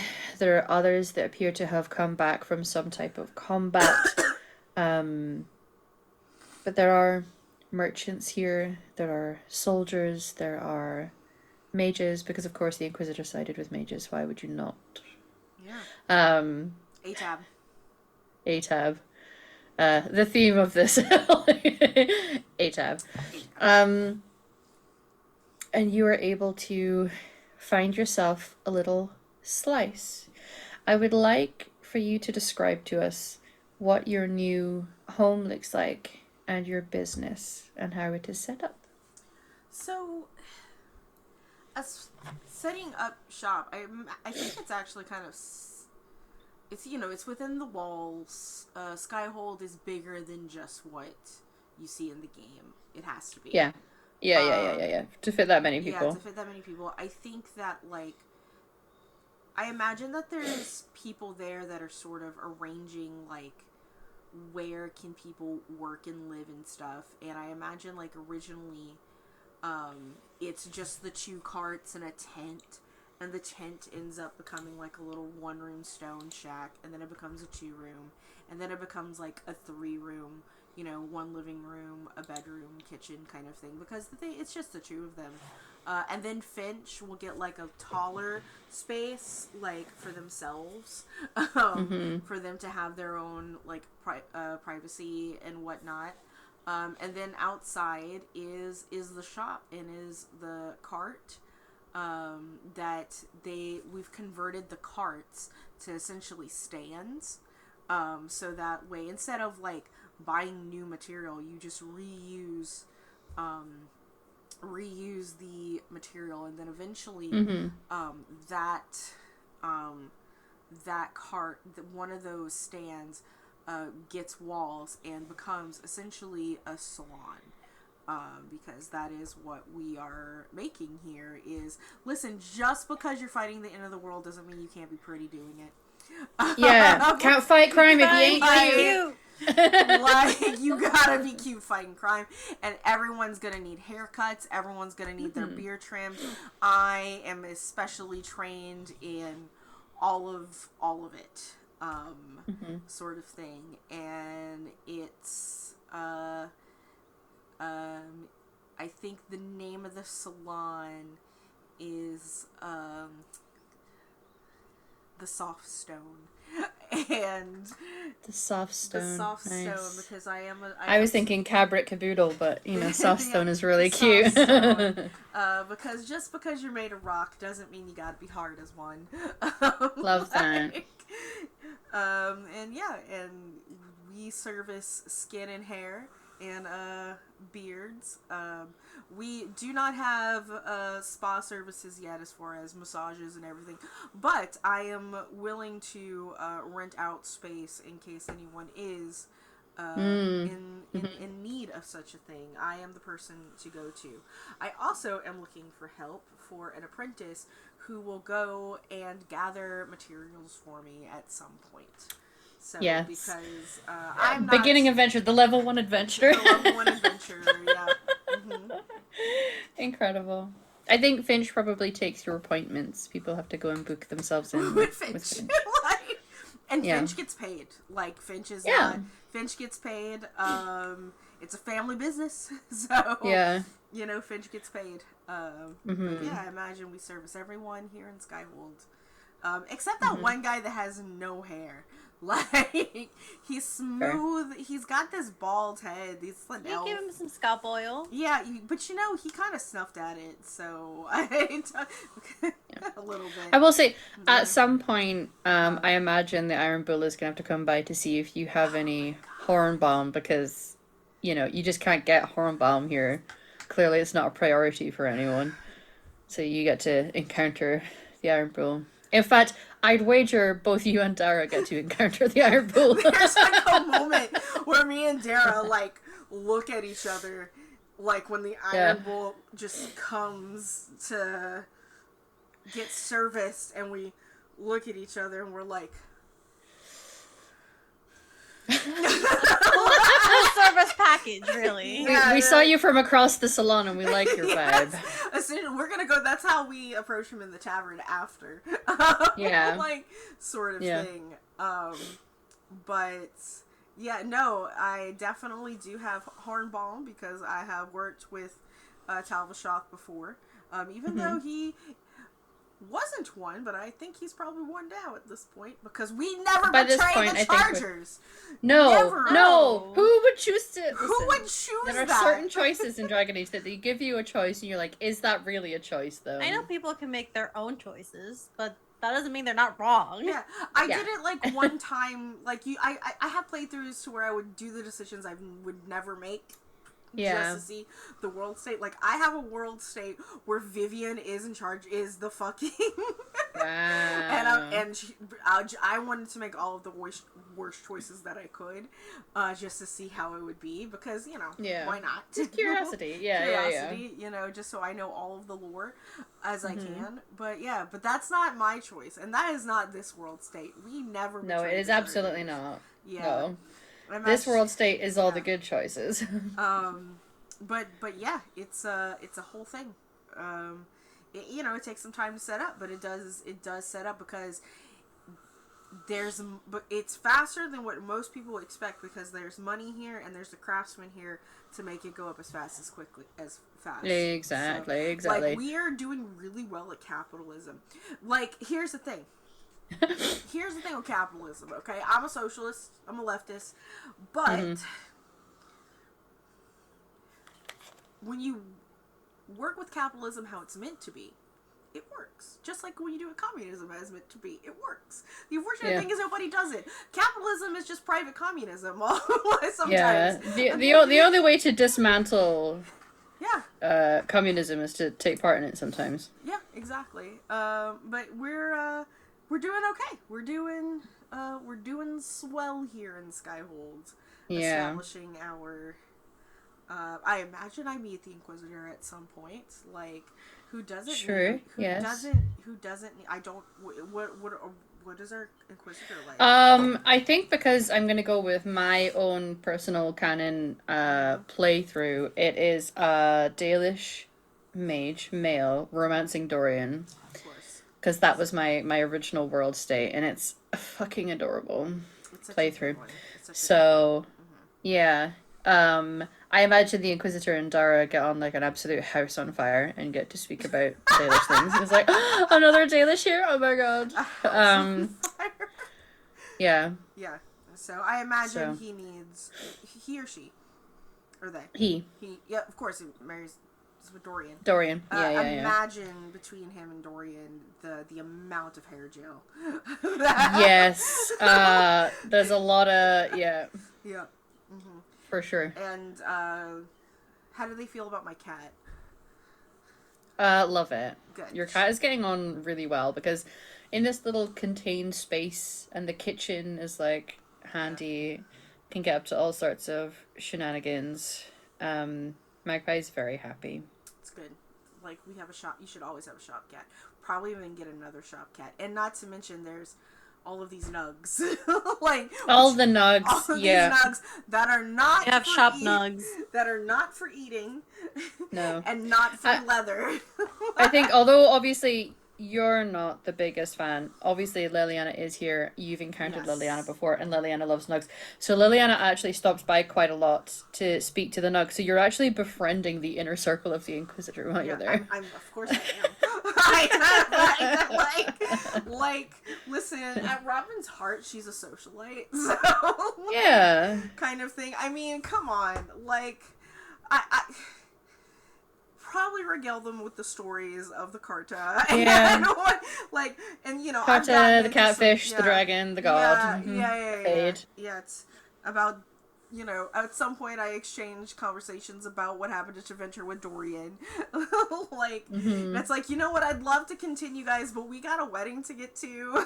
Yeah. Down in Dorian, you're like Dorian's new best friend, because like oh my God, thank you can do products that Dorian could only get hold of normally Yeah. in Tevinter, and so it's like, oh my god, I thought I was examined- gonna have to slum it. I Yeah, examined the makeup of these things. Not only do I give him you did. style products, I make them better. You do. I do. But The yes, secret you is have to. Great Bear Musk. Yeah. Yeah. Full circle moment. But yes, you do indeed have Sense of awareness. a Sorry. wedding to get to. The incense of awareness. Love that, women. So, you're able to pack up your cart. Who all of your menagerie are you taking to the wedding?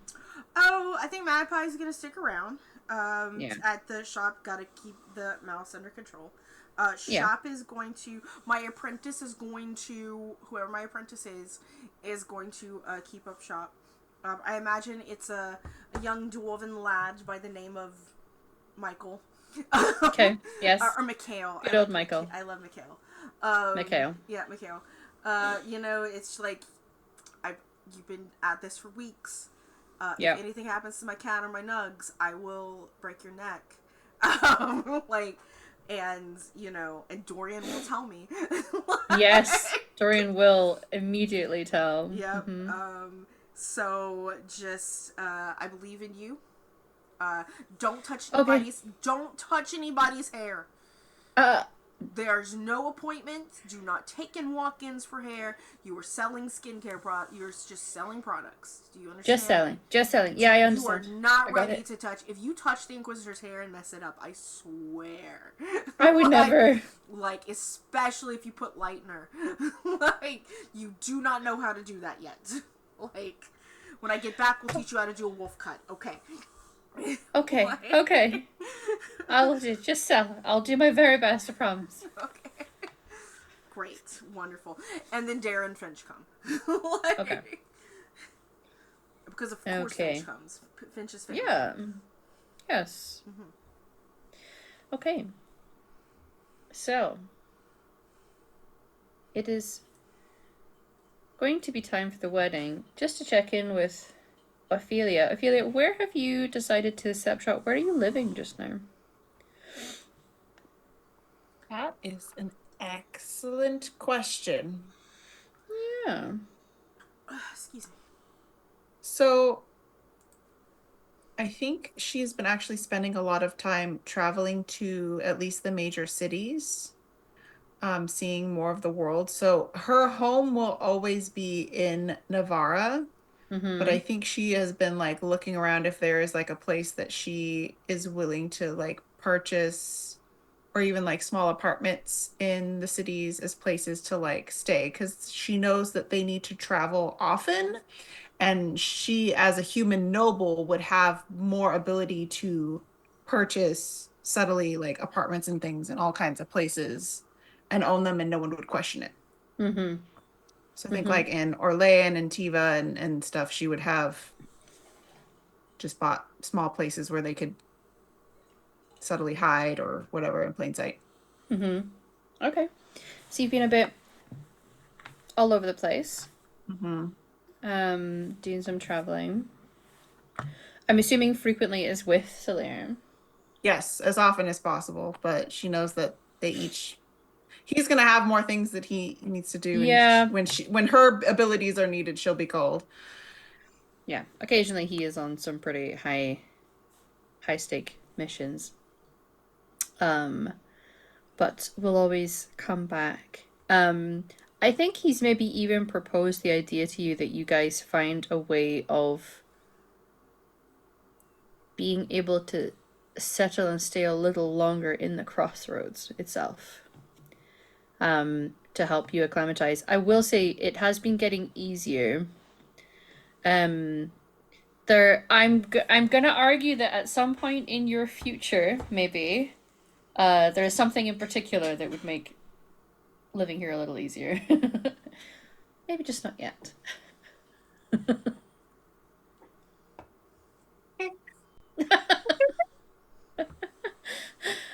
I don't want to predict when that might happen, but you know, if there was ever to be pitter-patter of tiny little fees, I feel like that might help you feel a little more comfortable in the crossroads while that is going on.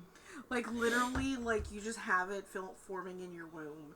And it gives you like, pregnancy cures you. Basically, because the elven blood, mother and child share blood, so there would be a connection there that would make things a little easier there for you. I also think, I would speculate, like, how cool would it be if it was conceived in the crossroads? Like, what would that mean for the baby? That's what I was thinking. You might have an elf. Yeah, well, because it's two mages in the crossroads with a baby. You might having a good time. Well, from what I understand, though, like, if you have magic, you have elf in your bloodline, right? Yes. Yeah. Yes. So the recessive gene is there. Yeah. It's from any humans who have magic got that from elven ancestry. Mm-hmm. The Tevinter just don't admit it. So, needless to say, those plans are perhaps set up for the future. Okay. Adorable. Eventually, the next solstice is going to come because, well, it's not always easy to pin down exactly. The Dalish do favour having weddings on the solstices, if they can. As it is starting to build up to that time, Bella, is there anything that you're doing to prepare for the day before the day actually comes? Prepare for it? I think she's definitely gotten her affairs in order so that she doesn't have to really go anywhere or do too much for the next bit of time. I think she's definitely kind of set up shop in Highever. Quote unquote. She's starting her own little group outside of, the agents and stuff. It might be called Bella's Thorns, who knows? Do you have a logo, do you think, for Bella's Thorns? Yeah, I think it is just kind of like a swirl of like a vine with thorns on it. Um, it's very simple, something that can be drawn easily. But yeah, it's like almost like a swirl that kind of goes up that has thorns on it. Very whip-like. And obviously her first employee was Rylan. It was indeed Rylan. Yeah. I imagine he's been going to the different cities if you've been focusing on establishing yourself in High Ever. Yes. To go to the places where you'd made connections and make them all aware of the branding, that it's now an organization, and those who wish to. There are people who can maybe work with you, but people who actually want to join the organization, he'll start to take names and find ways of communicating with them. Yeah, he's definitely like her right-hand man throughout the creation of Bella's Thorns, because she is trying to set up more intricate stuff here, almost like their own little spaces within the alienage. You know, when you have those people that they're not really doing legal things, but you protect them because they help the community type of situation, like with Rylan and all that stuff. People were very good at protecting Rylan, so yeah, they'll do the same for you, where it's like, hey, I need to get hold of Bella. Who? A redhead? I don't know a redhead. A redhead in the background. I wish I knew a redhead. That's technically orange. I thought you meant. Oh, sorry, my mistake. My mistake. That's actually like a deep wine red. If you ask, Robin, her best friend. It's a deep wine. It's kind of on the purpley side, even. Yeah, it's cooler. on the purpley side. But yeah, she's doing that, and while she's doing that, she's been balancing her duties with the agents in Fenhara, which she has definitely gotten Sharo into. So who knows if Sharo has a ballasting at the moment? That's for you to decide. I think he does at the moment. Yeah. But she has kind of settled down more with Sharo here, but she does take time every so often to go and do her own kind of journeys with him, if whenever he wants to join or if he wants to stay. Nothing like too big, like, going into winter, but meeting with contacts going through the alluvians, which is a little easier. Definitely visit Robin in Skyhold at least once. Walk through the Skyhold alluvian, like, what? Hello? Don't even pass the bald guy. I don't even know who he is. He knows who you are, but you don't know who he is. Yep. It's very convenient for him to, Robin doesn't know who he is. I mean, you're aware of you know of Solus. You're aware of the bald guy who's an elven apostate who speaks in iambic pentameter. But he does. He does. They script him to speak that way. Who sounds very smart and explains people's culture to him. I will say I think he had a very decent conversation with Sharo, because I feel like their energies would match. You maybe found him a bit arrogant. Yeah, oh, for sure. She's like, God, this guy's so fucking stuck up. I hate him. No, I'm kidding. Daryl would she did find a little shit out of Solus. Oh, Solus is like, this is exactly the sort of jealous person that I had a problem with. Like, he's like, also, Solus, like, now that a lot of us know that, and I'm not going to go fully into reveals about Veilguard spoilers, but Solus is especially going to have a problem with elves who choose to become Grey Wardens. Like, you're blighting yourself? Okay. Only because I was already blighted. Strong choices were made. Yeah. I mean, we Solus? know. It's your fault. It's your fault, actually. Yeah. So, I'm going to spoil it. It's your fault. Anyway, continuing. But yeah, I like to think that she introduces Bella to the core group at one point.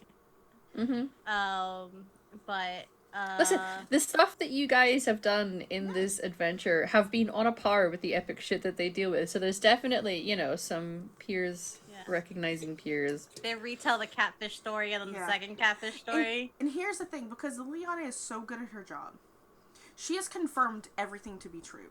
Like, I am not... Yeah.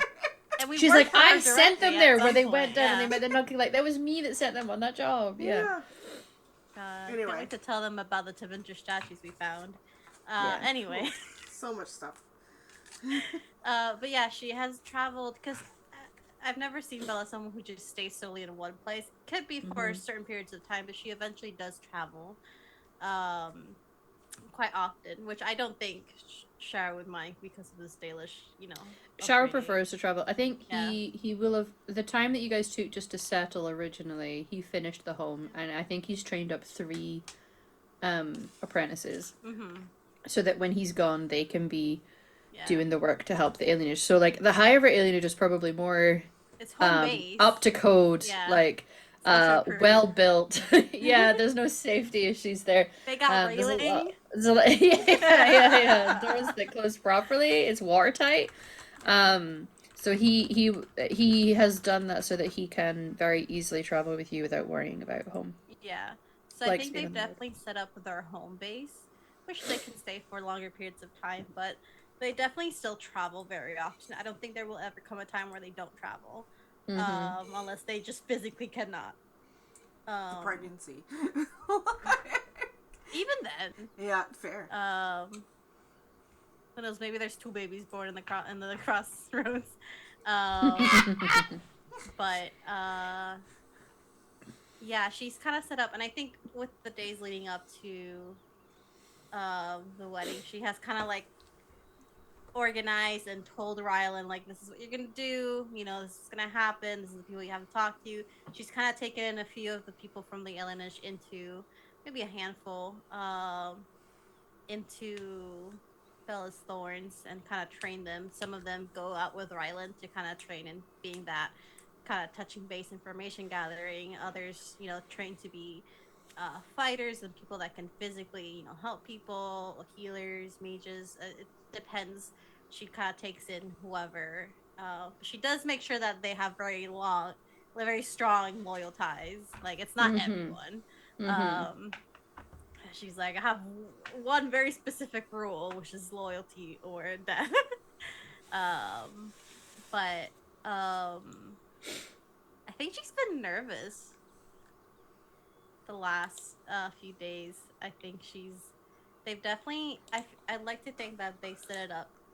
It's a little bit of a trek, but they did meet in the Brazilian forest.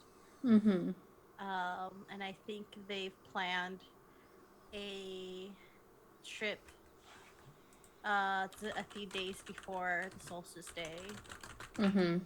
And they're kind of setting up it in a way.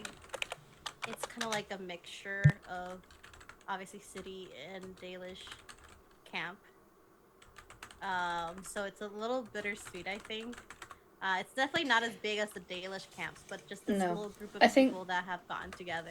Yeah, and also Faywin has been able to come and bring the clan that he now leads, that he is keeper of, which the vast majority of members were the remnants of Shara's original clan. Along with some others, it seems. They have gathered a few people, and the clan has been able to grow in size a bit. And they will come around and have organized to meet you here.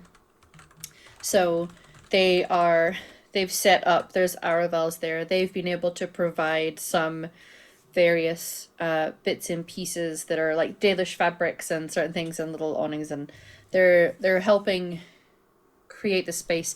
And what's lovely about that is that a few of those people are the elders, like the female elders of the clan that were like helped raise Sharo.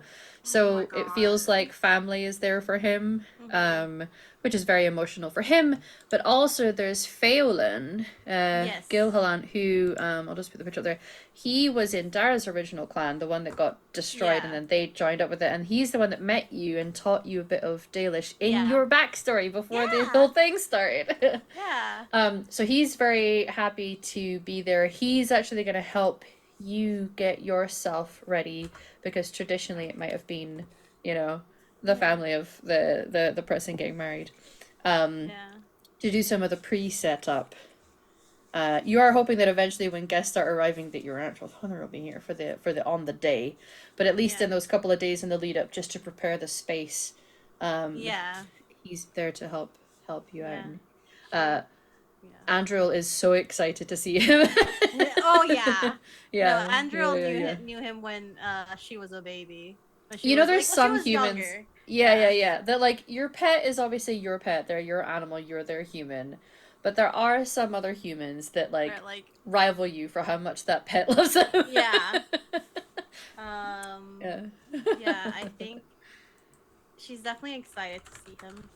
Because he's kind of like the connecting points in the beginning. But she is. It's a mixture of of Dalish and her own. I can't say culture because Sidils don't necessarily have culture, in that sense. But like her own uneven like upbringings and stuff like that. So it's kind of like a nice little mix of people and Yeah. likes. But yeah, she doesn't know if her father's gonna be there. She just sent an invitation. She's like, if you show up, that's good. If don't, that's fine. I think she very much has like Robin, like her friends and Marius like close by with her a lot when she's getting ready. Yeah. Well, I'm obviously doing your hair and makeup. I don't know. Obviously. Yeah. And she gave Robin the jade hair sticks to You did. put in her hair. Yeah. So I think as we approach the day of, a lot of people probably come the night before, because it's a nice tradition to have an evening on that night before to celebrate for the Dalish anyway. So the clan who are there, and certainly Sharo has been. You see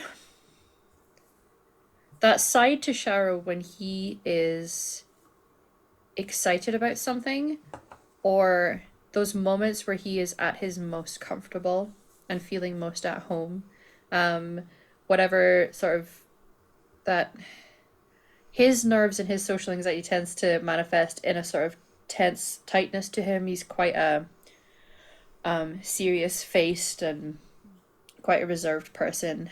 And in those moments he just seems so relaxed and shoulders something, this bright smile on his face. And this night before for him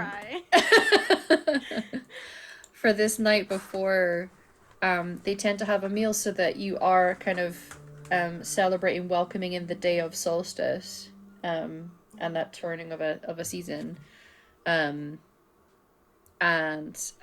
he just looks super excited. He's getting to speak more Elven than he normally does with people, and just looks very happy. Especially those older ladies have been fussing Yes. quite a lot, and they're like, your hair is growing in, so they sit and they like cut his hair back and get his hair all nice and neat and tidy, and just being very cute with him. But he will steal whatever moments he can with you, because as is always when you're preparing for a wedding, a lot of people want to see you or deal with you, or you've got things you have to sort and things that need to be done and people who want to have conversations with you. So occasionally he'll come over to steal some moments, and maybe just ask if you want to go for a little walk together. Oh, for sure. I think to they get go some back peace to and quiet.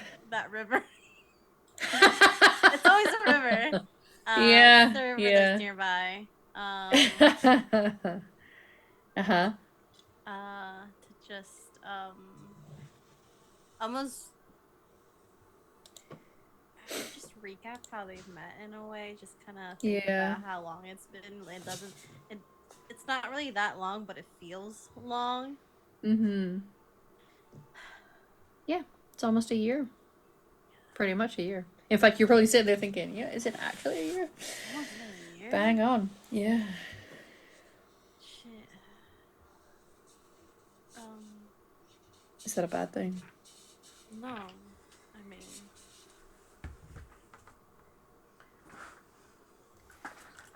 No. It kind of feels like it's been 3 weeks and 8 years all at the same time. Yes, actually, that's exactly how I feel. It's been much too long, yet too little at the same time. Yeah. Are you Things happy? might get to slow down a bit. I'm happy. Yeah, I don't think I've ever been happier.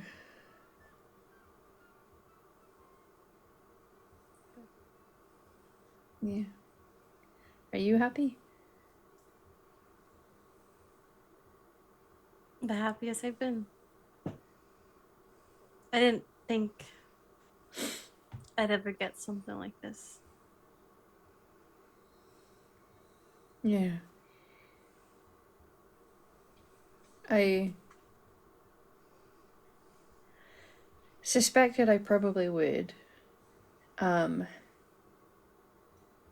for the most part I'd be getting told who I'd be marrying. Oh, Um, but I never thought that it would be like this. Or with someone like you. like me? Yeah. Hmm.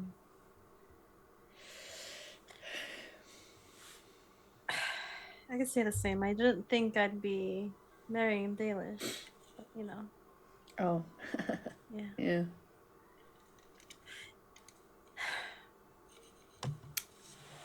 Yeah, you found yourself a traditional man. Oh no, whatever shall I do?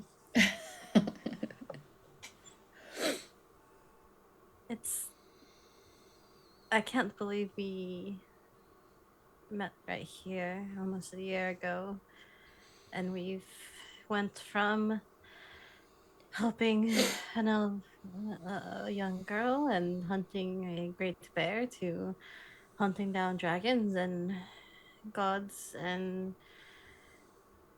world-ending mechanisms and demons and catfishes. Catfish? Both is, Mm-hmm. Fishes is correct. Fishes is correct, yeah. Robin would say fishes is correct. Mm. She is very wise. Yeah. Yeah, it's certainly been something. I thought that it might be quite sad to return here, given what happened here, but I think, especially with it being a solstice, that if their spirits are still out there, I would want them to see the wedding. If their spirits are still out there, they'll be right next to you. Yeah.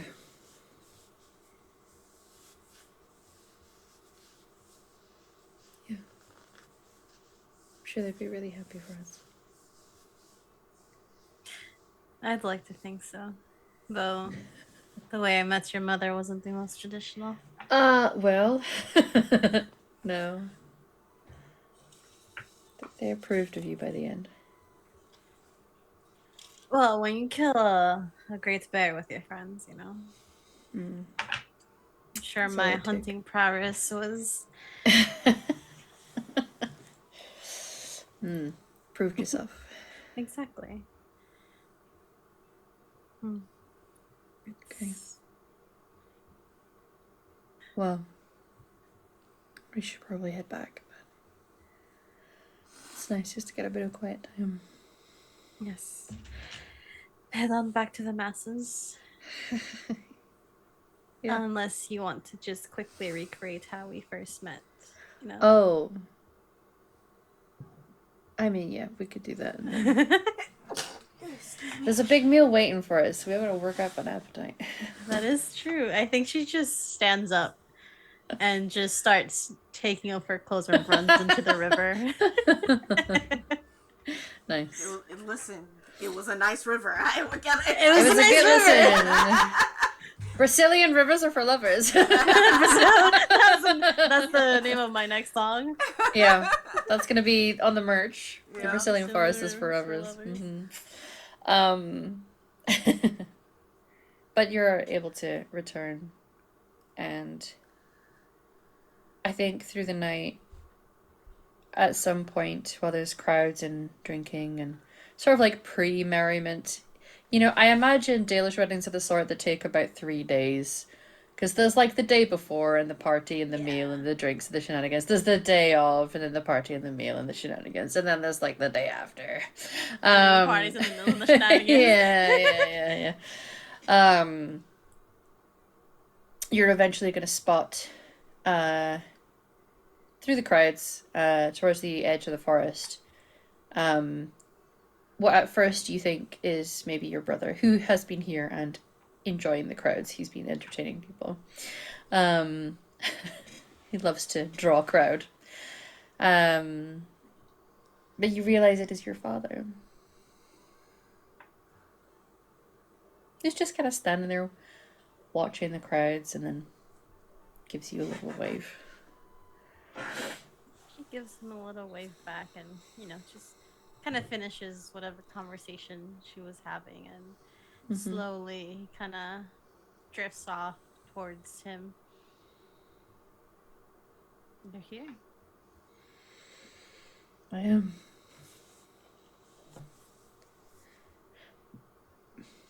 I wouldn't have missed this.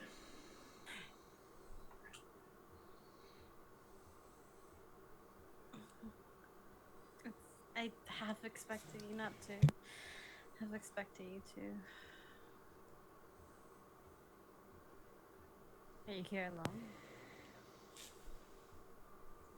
No. Are you hiding somewhere in the shadows?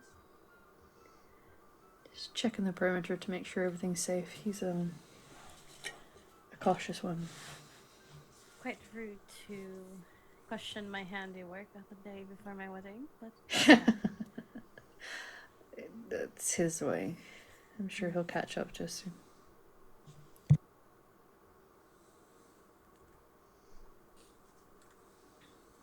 how have you been? Busy. Expected. Yeah. I'm sure you've delivered on your promise to me. And then some. Good. I considered it a contract, and we never go back on contracts. Good. I'm sure Marius will be happy to hear that. Yeah. I'm hoping to maybe speak to him. But I wasn't sure if it would spoil his night to do so. She kind of looks back to the camp and she probably sees him surrounded by a bunch of people telling a story. He's found someone to sit in the lap of. He's very happy. Yeah. I mean, I told him that maybe you would be here. So he's got some heads up. Okay. I can bring him over here. Soon.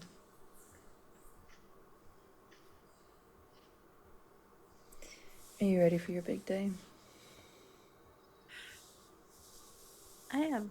I didn't think many people would ask me that, but I am. A good celebration with lots of food and booze and getting to marry the man I love. Sounds like a perfect time. This does sound pretty ideal. Yeah. I wish she was here sometimes, but that's a feeling I've grown accustomed to. Me too.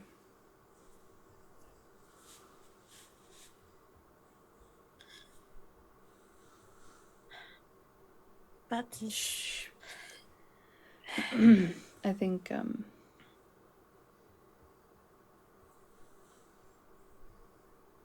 she would be really proud of the woman you've become.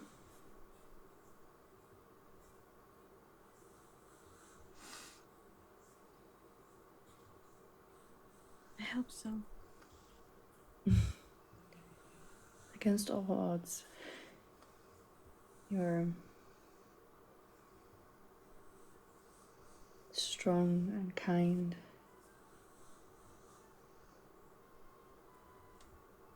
That's all we ever wanted for you.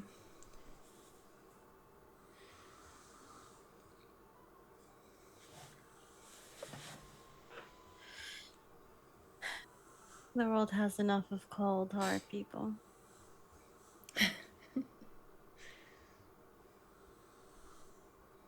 There's certainly plenty of them out there.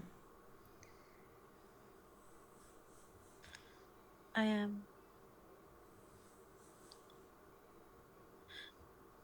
am really glad that you're here, though.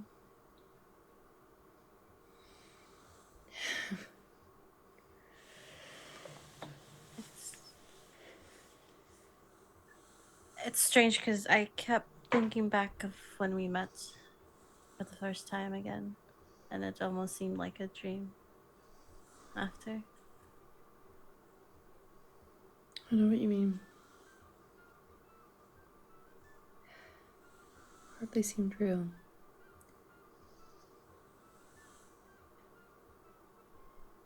And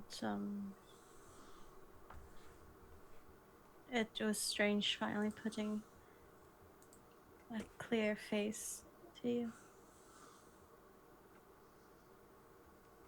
I remember a few things.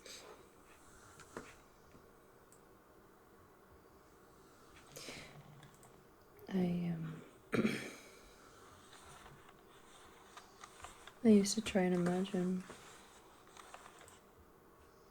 what you would look like.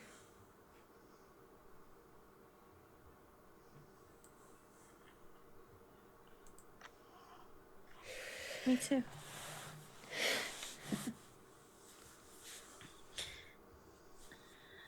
I used to try and remember all the times when you came back. But I think every time I did, I saw you, but I never saw you.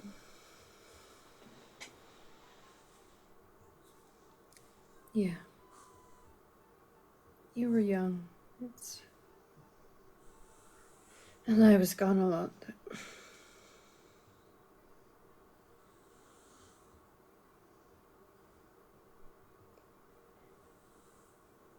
You know, I know that I had fooled myself into thinking that I could have family and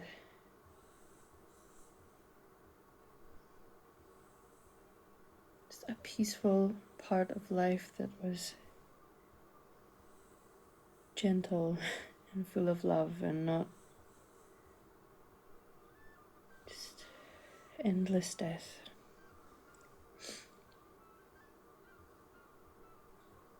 As much as I had been a fool, I don't regret it for a second. I know it meant that you would grow up without me, and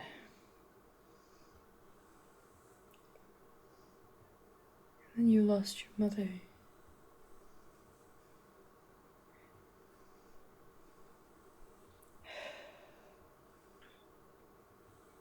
Yeah. You're thriving now. And you've become something truly wonderful. And that's all on your own merit. And I am proud of you for it.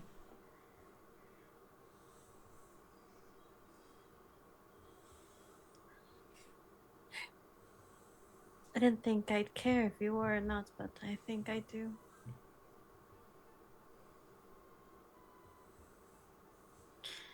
You know, I started my own little group. Oh, yeah?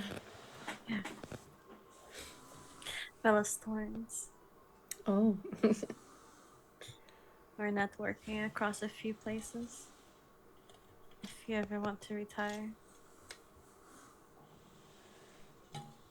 Sadly, there's only really one way crows get to retire. I'm sure we could fake your death if you really wanted to.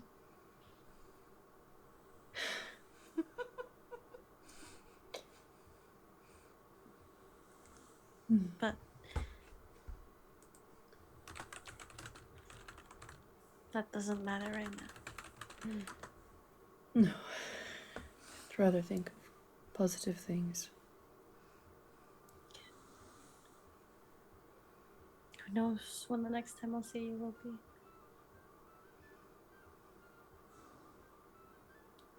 You should join everyone. I will.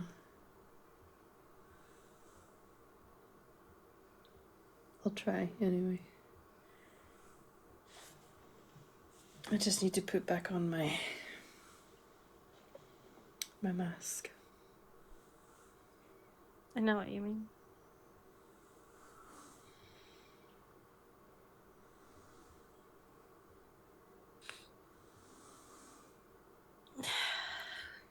Can I...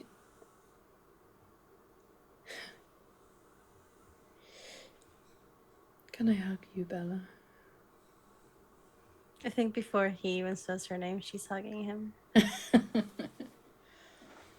He'll hold you tight. And you can tell... It's not like a sort... You can tell that there's some tears, but he holds you very, very tight. Yeah. I think she does the same and just stays there. And I think for a moment, she is 5, 6 again. Mm-hmm. And Dad's coming back from work because he's been on a long trip. And he picked her up first thing. And is just hugging her. He probably smells the same. Oh no, I put on mascara. Girl, where's that waterproof Maybelline? Yeah. Yeah, I think for a moment she just kind of just back to that and then back to the present. Mm-hmm. And she has her own kind of tears falling. And it's a hug where it's like, it's not just like someone you haven't seen in a long time. It is a child clinging onto their father to not leave. Mm-hmm. And He gives you a kiss right on your forehead.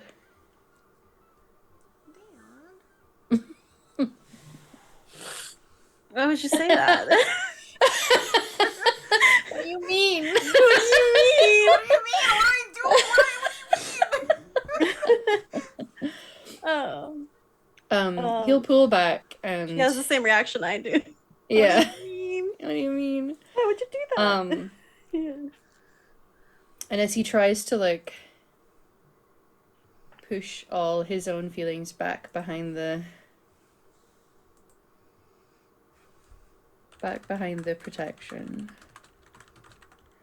and the thing is, you kind of see it's like really last minute though, because this person is designed to be unseen in shadow, but you do see kind of coming in through the back and just a gentle pat to the shoulder of your father is Lucanus Delamorte, because why would I wrote myself into this corner. Listen, So a couple for the- seasons ago, I was like, this is a random NPC from one of the books that I happen to personally love his story of, because he sounds like a hot mess and I love him. Right. And I was like, it doesn't matter what I do with him because there's no consequences. Then he was a companion in Veilguard, so here we are. But Here we yeah, are. he pats a shoulder. He's the same height as you guys because he's a short king. Yeah. Yeah. Oh, you always know when to come in. Hot bisexual. 2 for 2. He is a hot bisexualist. Yeah. I have my moments. 2 specifically. Welcome. Yeah. Congrats. Thank you. You're both free to join.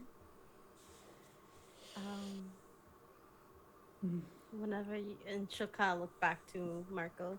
Mm-hmm. Whenever you want to see him.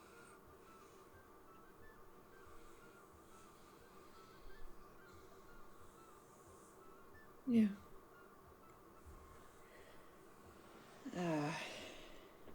And the two of them, like, you're like, damn, how did these two socially awkward people become Antivan crows? But here they are. I think it's like almost a requirement at this You point. get the well, but some of them like, are as long very as much you can not. fake it. Listen, Like just high masking autistics everywhere. Yeah. yeah, but then you get people like, cause like Viago and Taya and Zevran, Yeah. like there's a lot of them that are like suave, have their Sure. shit together, you know. And to be fair, your father often does as well. This is just a moment of, you know, emotional vulnerability Yeah. he's not used to. And Yeah, Lucanus he's was super born cool, into it. It's calm, not and like he had a collected in real life. choice. Right? Like... Lucanus, my autistic king. We love you in spite. Oh, Yeah. I didn't say anything. Anyway. Who? What? It's a look into the future we don't need right now. Your father is going to be in bits. It's not gonna be my turn to be there for him. But your father is just gonna nod, and you'll notice that the two of them aren't necessarily very affectionate with one. Yeah, not when in mixed company. No. But there's a little touch to like the back of the forearm that's gentle enough to like know what that is if you know what you're looking for. So just okay. We will mingle and go and have some drinks, maybe. And I'll work up the courage to go and speak to your brother. I will let him know that you are here. Okay. He deserves to know. Of course. And if he approaches you before you are ready, that is too damn bad. He makes his own decisions. I accept that. Be proud of him too. You will be proud of him too. Hey. And I expect you not to judge his job choices. What job choice? Ever heard of a place called the Glitter Factory? Oh. I mean... You hear Lucanus snort laugh at that. Says nothing, but does a snort. He's great at gathering information. Yeah. Yeah. Look, I'm an Antivan Crow. I have no room to judge anybody for their profession. Exactly. I'm glad we're on the same page. Yeah, okay. Mingle, have good drinks. There's good company here. See you tomorrow. She'll give him another hug. Yeah. She'll kiss his cheek. And just give a wave to Lucanus. She's her own husband to be is socially awkward. She's not gonna Yeah, you're like, it out. I get it. I guess it runs in the family. That's what we're trying to do. Yeah, Marco just gets handled Lucanus's back and just pushes him towards the crowd, like, oh, well, let's go get a drink. And he's like, oh, the drink is gonna be rubbish. Very unhappy. He's like, I am camping in the woods. The Dalish Like drinks a are tent? amazing, first of all. Not to an Antivan. Hey, I got used to it. Uh-huh. We also haven't even branding, so. Okay. Oh, well, there you go. We're not gonna have a wedding without that. But a person getting married without a branding. Yeah, no. But she will let her brother know that whenever he's ready. Mm-hmm. She'll point him out, even though she doesn't need to, because she's pretty sure they're the only three bright redheads in the area. It's quite clear that you're all related. But yes, the evening is enjoyable. Mm-hmm. People relax. Even your father relaxes. Lucanus actually finds someone to sit and talk away with, which is great. I like to think that him and Shara would actually have a pretty good conversation. I agree. Yeah, and maybe Sharu eventually mentions the fact that you guys have a dragon, and Lacanus just takes that as green light for Go to talk about wyverns, so the two of them sit and talk for a long Oh time. yeah. I'm sure Rylan comes in at some point. It's fine. Rylan, yeah, eventually you look over and it's the three of them, quite far into their cups. There's a couple of empty uneven brandy bottles, and actually you see Lucanus and Sharu and Rylan all just like born to yapping with each other. Yeah. I love my autistic man. Yeah. Camp of autism over there. Eventually, the day arrives. And it's a nice breakfast to be had for everyone. Everybody breaks their fast together. Before we get to the vows, Robin and Ophelia, I want to know if there's anything that you were doing for this wedding day and the wedding ceremony before the vows. Well, Ophelia had tailored for herself, Robert, and Salir matching. Wow. Clothing. Love that for you guys. Yeah. So the two mages and their child. They're the Brady Bunch. Yeah. Yeah, Robert will be their first child. It's fine. I feel like that's a theme for this party. Yeah. Yeah. I imagine, I don't know if this is an actual thing in Thetis. I sure hope it is. Somewhere this has happened. But Robin well, not Robin, but Finch is also dressed up, but only in a bow tie. Okay. Mm-hmm. Yes. Finch has a bow tie. We had, like, it's not like you could tailor a coat or stuff or anything like that. No. But while I was in Teventer, I saw some of these fancy people just wear ties of some mostly bolo ties. But then I saw one have a nice cape. Yeah, he does have a cape. Yes, absolutely, a lovely cloak. But Robin is in whatever Bella wanted her to wear that day. Yeah. I don't think Bella cares.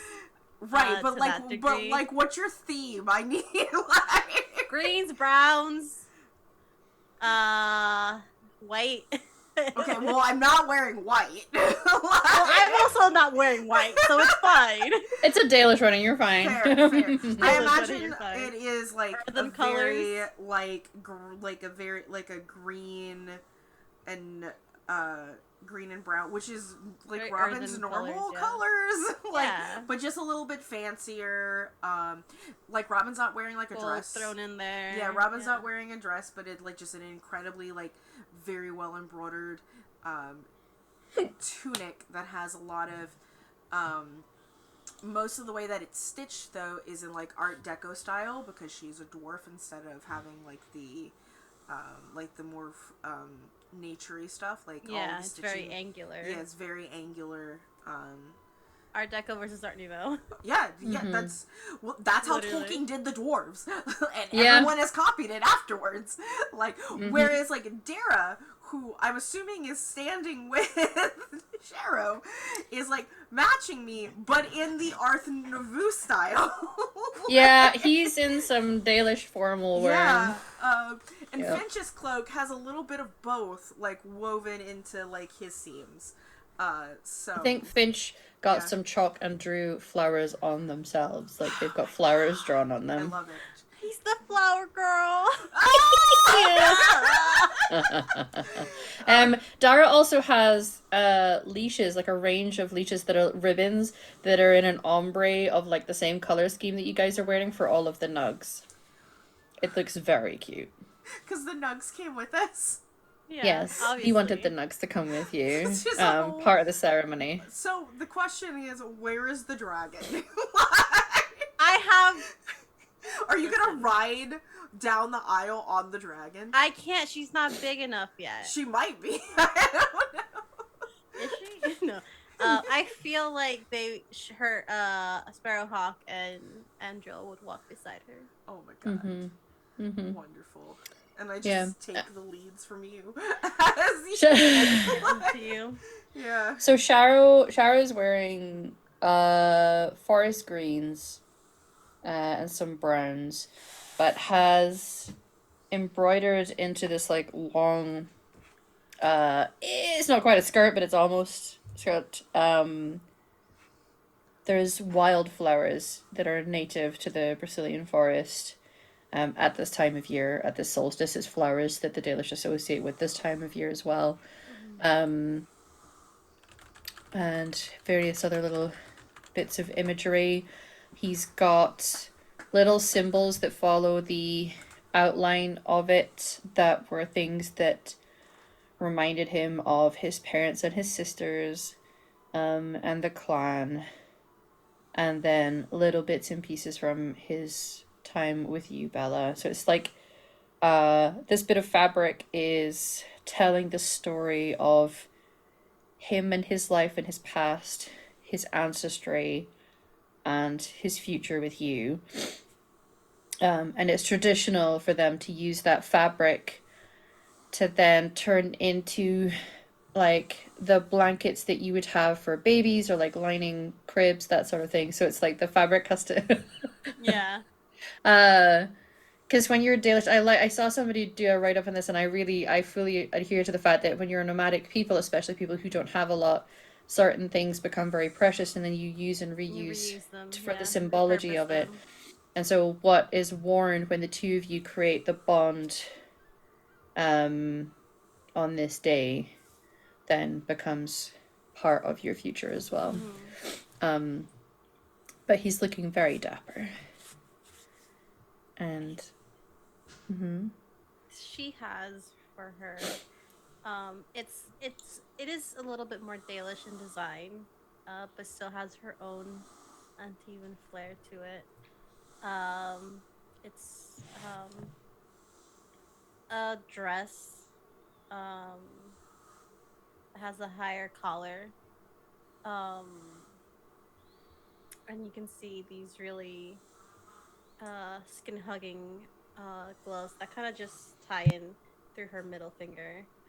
And between the little spaces of skin that you see, she has this design that starts at between her shoulder blades. Um, very Art Nouveau, very Dalish in a way, very elven. That's designed to start in between her shoulder blades to go out to the sides and wrap around her arms, and it's vines with thorns on it. So in the peaks of skin in between her arms and all that stuff, you see that design. It has a more like bluish greenish tint to it than just like black. Um, and she's wearing this, like the skirt of it has this these kind of flowers embroidered at the bottom, with a few imagery that's like a river or a small bear and then a dragon and a dog. It's very similar that it's a little scenery kind of their life together. Um, and she wears this kind of sash green sash that has it's tied up with a belt, that I'd like to think that she got from who's left of his family, that she has. yeah, those women would have given you stuff. Yeah, maybe stuff that maybe his own mother had worn in her wedding. Um, and she has matching flowers. Her hair's kind of half up, half down, with the jade hair sticks kind of pinning them up.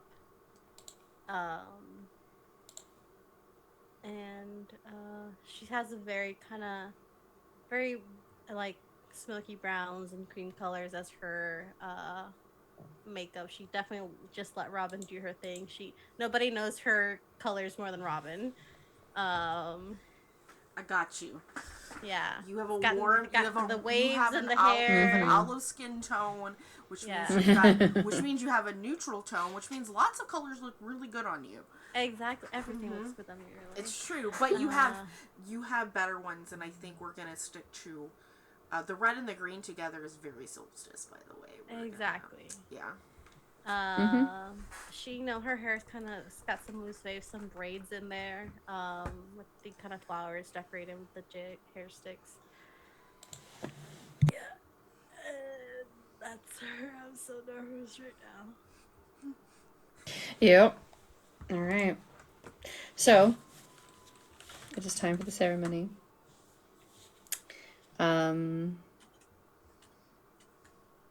The elder women have agreed that like there's a couple of you between them and Phelan, they want to combo up on helping with the ceremony and seeing the two of you together and doing the hand fasting. And then it's time to exchange vows. Dalish don't tend to exchange rings, but you're not necessarily Dalish, so he was down for it. Would you have wanted to exchange rings?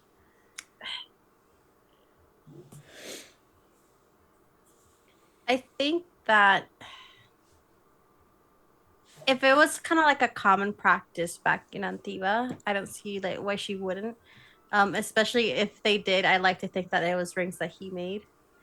Oh yeah. But she also has hanging from her belt her dagger that he made her. No. Yeah, That's cute. I'm ready to cut a bitch even on my wedding day. Hell yeah. Yeah. He would have made rings, and they are made with iron bark. But he's taken iron bark that's different toned wood so that there's multiple colors. They are exceptionally well crafted rings. And actually, I think on the inside line, very fine, but he's managed to. Of course, he can because I said so. Master Craftsman. Master Craftsman. The inside of both of your rings have the Dalish vows, which I'll get to at the end of his vows, because it's. Stop. Okay. Okay. In fact, it's just a single word. Maybe it's the end of the vows. So. Okay. Fine. I got You this. said you wanted him to go first for the vows. Yes, because I'm nervous. Okay. Yeah. All right. He starts with a word that I appreciate triggers the fandom, but it is the word that the Elven use for the person that they love. Vinan. Everyone is triggered. He's my beloved. When we met, I thought that I knew my purpose in life and the way that my future was unfolding. I was content. And you were a very unexpected breath of fresh air in my life and made me feel things I hadn't dared to feel before. I was unsure of myself. I was awkward. I had doubts that I would be what you needed or wanted. My life then took a dark turn, and I thought I had lost everything dear to me. And you were such a bright light for me in that time, and a source of comfort and strength I didn't even know I could have. You kept me afloat when life tried to drown me in sorrow. Since then, being by your side has been an honor and the greatest joy in my life. I am so proud to call myself your partner, and I will love, adore, and serve you for the rest of our days. Salis enast var aravel, lama aralas mirlas belanaris. Which means, and you will have learned this bit, Salis' blessing upon our home. From now on, my purpose is to love you for eternity. And so inside your rings it says Belanaris, which means for eternity. Okay. She's definitely got her. She's got a little napkin, blanket, little handkerchief. She also starts her wedding vows with the nun.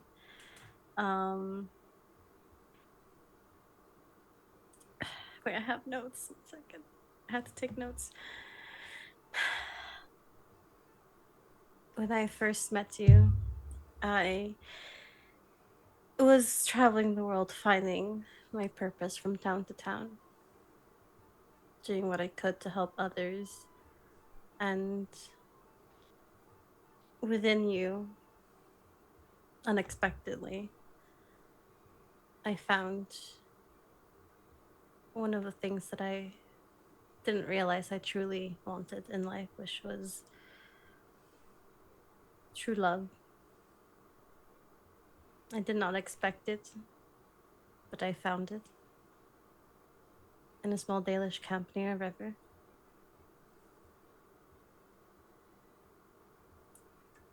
I had left after a while, yet it was hard not to think of you. Whether it was the smell of wood burning or fresh earth, you were on my mind.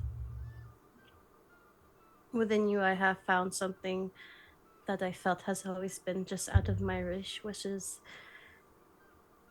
a home, a sanctuary, safety, and peace. You have shown me love in a new way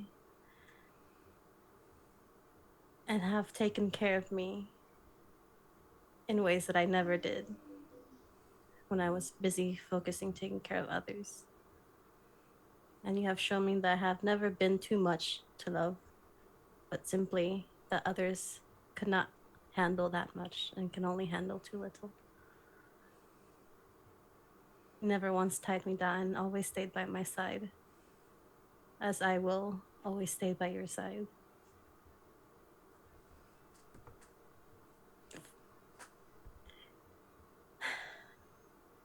And she will say towards the end, Banan nadas arlath mabanan, which is there is no fate but the love we share.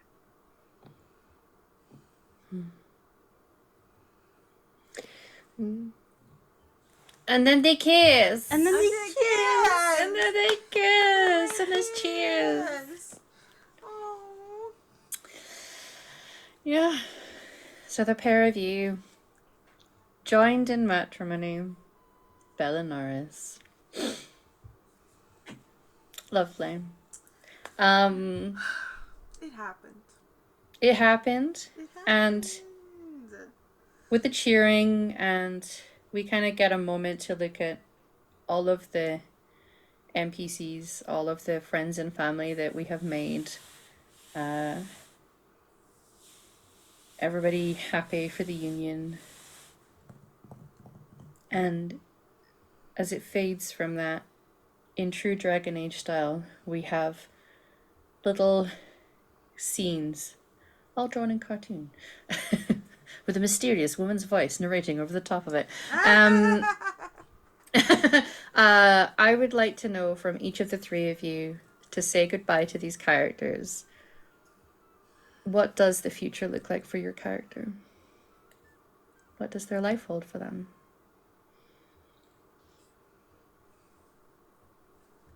In whatever order you fancy.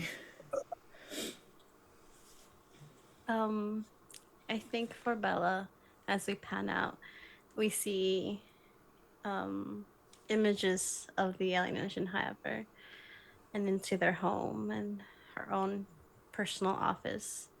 And we see one person. We see Rylan there and Cheryl, and then we see more and more as her own, what started out as a little group of adventurers, information gatherers, and helpers starts growing.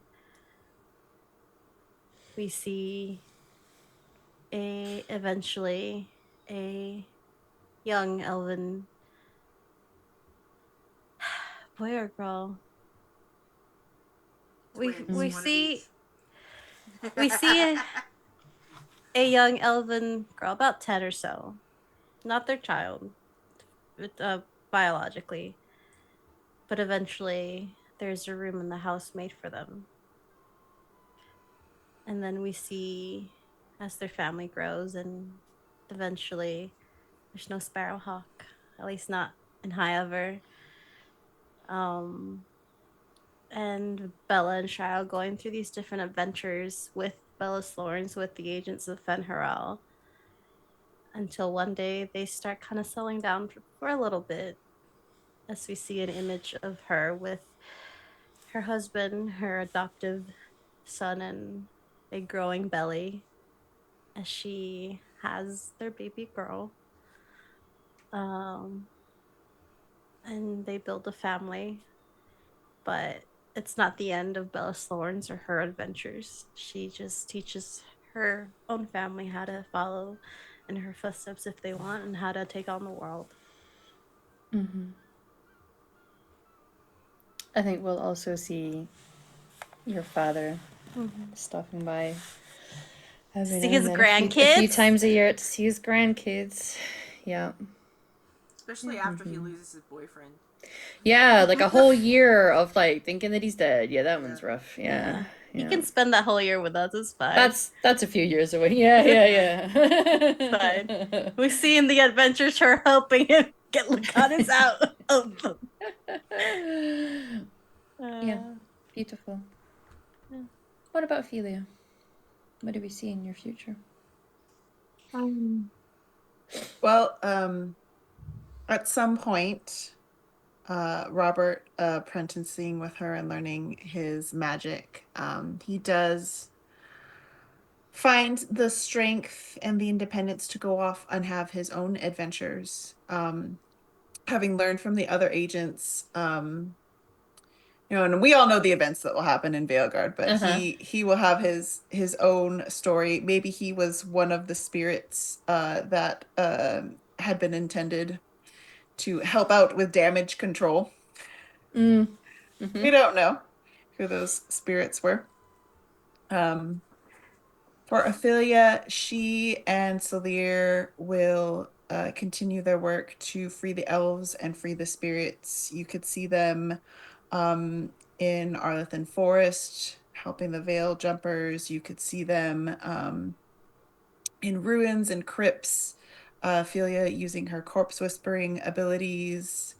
After probably, at least a couple of years. It wouldn't happen right away.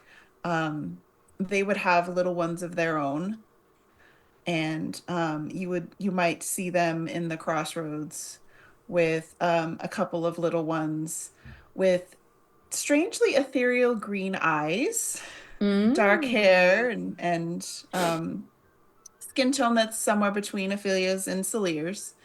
And because the hair is long, you're not quite sure if they're elves or they're humans. Who knows? So they are taking care of their little ones and continuing on in their adventures. I love that. I think so we checked in with Dad. I think we will see Sparrowhawk has indeed gone to the Brazilian forest to make a home, and what we see with her is she's curled up sleeping, and then uncurls the tail, stands up, stretches out the wings. She's got nice big wings now, and underneath her you see her first clutch of eggs. She found herself a man. She's found herself probably several men because she a high dragon. Yeah. She's got a whole little reverse hair menagerie. Yeah. So she has found herself a home. Robin. We visit sometimes. Oh yeah, we visit all the time.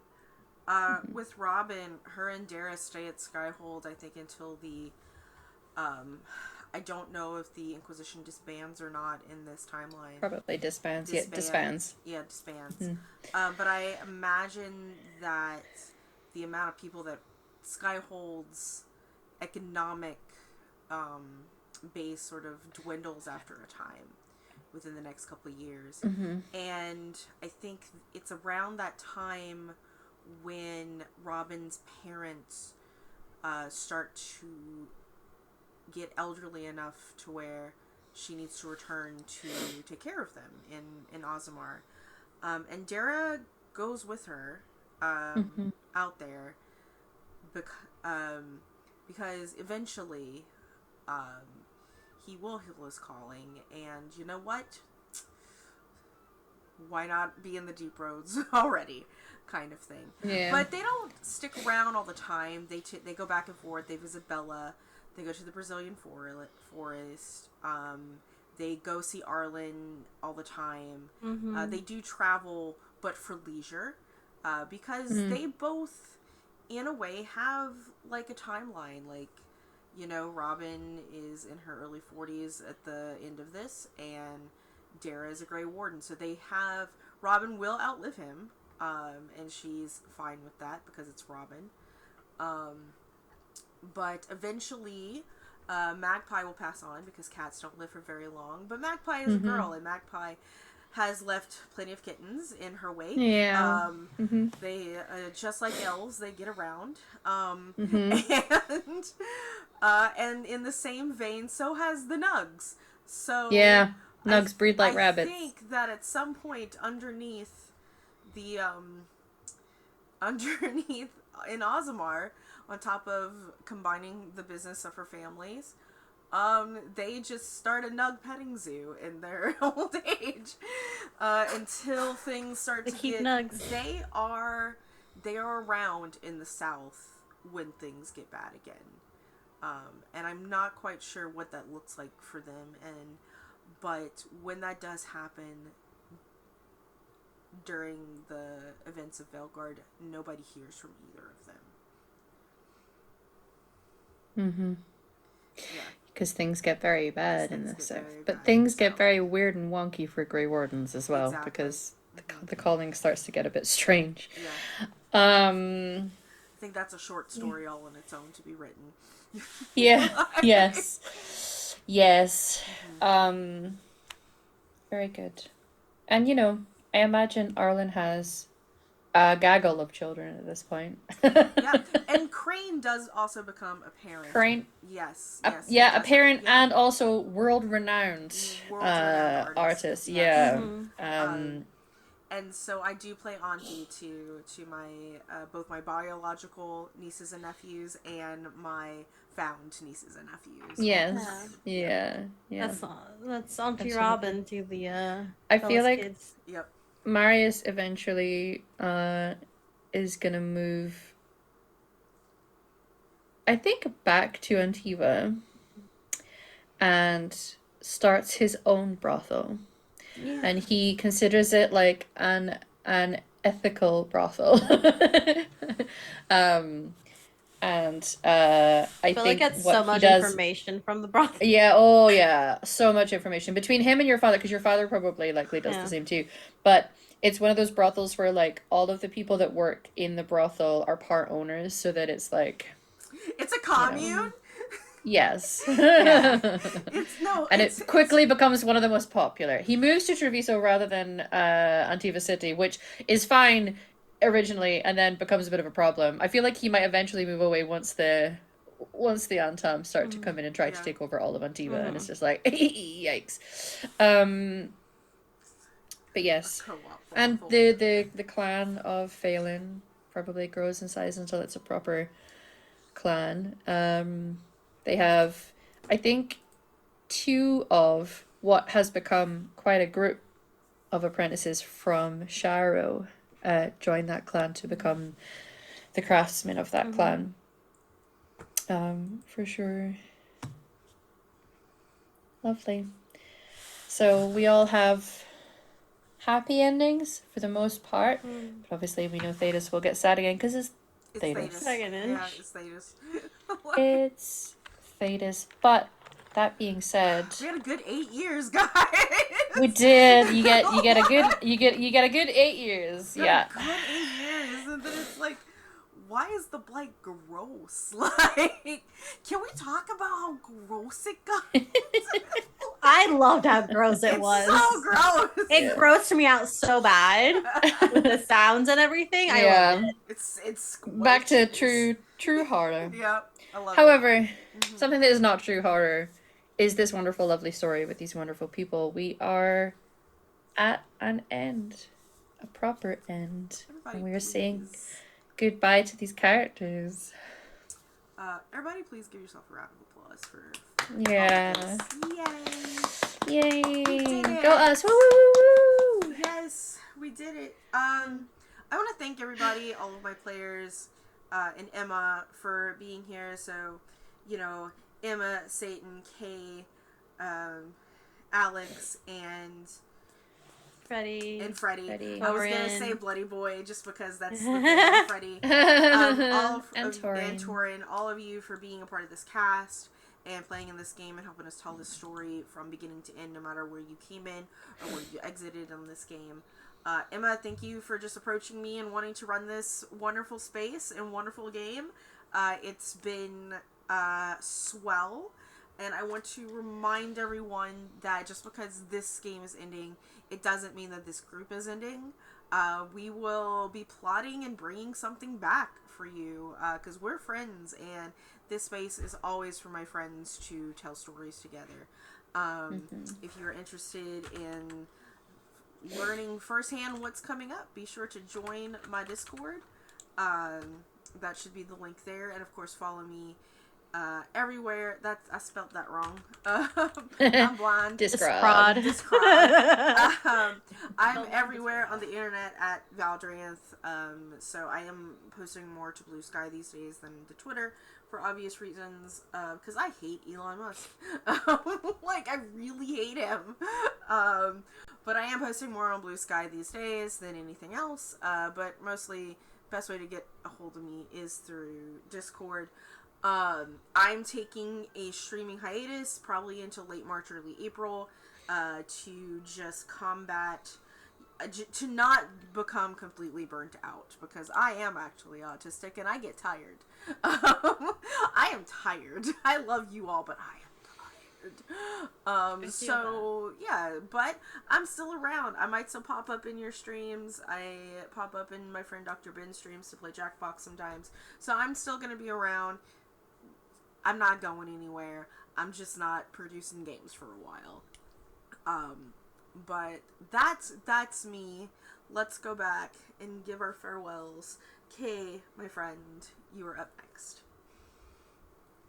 Hi everyone, I'm Kay Phoenix, or Kay on the internet. I go by they, them pronouns. I have been truly honored to play our Matalatasi Death Mage, Ophelia von Kanel, these past 2 seasons. She goes by she, her pronouns. This is currently the only game I'm in, so I'm going to be on a bit of a hiatus for wintertime because I also have seasonal depression, and that's totally a thing. Yes. But you will see me soon, hopefully, in a game, and we'll see. I'm around on the Discord if you ever want to chat. Thanks. Hi everyone, my name is Sitting, or Alyssa Vamp Art on the internet. I go by any and all pronoun. I have been yours truly for the last time, our City Elf Rogue, Bella. Fuck, I love this game and these people. This is actually how I met Val, and we started playing as friends in the game, and we became friends in real life. As I've been here for 5-6-ish years now, and I think this is also one of the first games where I really got the opportunity to play with Kay, like truly, like fully on a table, and our friendship has just grown from there. And obviously, lovely GM, my bestie Emma, Hamalu on the internet. I don't know if the audience knows this. Bella's originally was an NPC of Hamalu's, which they lovingly handed off to me for, like, I think a one-shot or like a short game, and then I kind of took over them with their blessing, of course. And this is kind of actually a little bit of their prequel to when we first did that game. And this character has meant so much to me as a person, and as my relationships with all you have grown, and as that character has grown. And I'm so happy that I got to play in this with all of you. And to all our lovely players that have taken that fourth seat throughout all the seasons, thank you for joining us in that. And yeah, you can find me probably here again when we come back from a hiatus. You can also find me in the transmissions. We just finished another Dragon Age game there. This time it was just a season finale, not a game finale. You should also check that out. It's called Blood and Lyrium. I play a very different elf. I should play a Dalish elf named Phelan. He's everyone's favorite baby girl. Of we're gonna be taking a little bit of a break there. But between then, when we fully come back, there'll be a few things that you can cash, which I'm sure Hamuli can tell you about, or you can check out our Discord if you want to join us. Called the Transmissions. And yeah, you can follow me on Blue Sky. It's at Vamp. I love you guys so much. I love this table. I love this table too. Yeah, I have loved running this game. I love being in your space, Val. This has been a home for me. As you know, I consider, you consider this channel your house. I consider myself to have a permanent room in your house. Yes. Much beloved, and have always felt so safe and supported and encouraged when I'm here. And it has been really wonderful to get to run this story. I had a period in my life a few years ago where I had some pretty major self-esteem and self-confidence issues. But running this game was one of the first times that I really started to feel good about myself and my ability to run games again. It has been a comfort show for me, as I know it's been a comfort show for the players as well. And it's just been an absolute joy and delight to run this game. And I am really happy with the story that we told, with how delightfully and deliciously a Dragon Age story it truly was. It hit all the things that a Dragon Age story needs.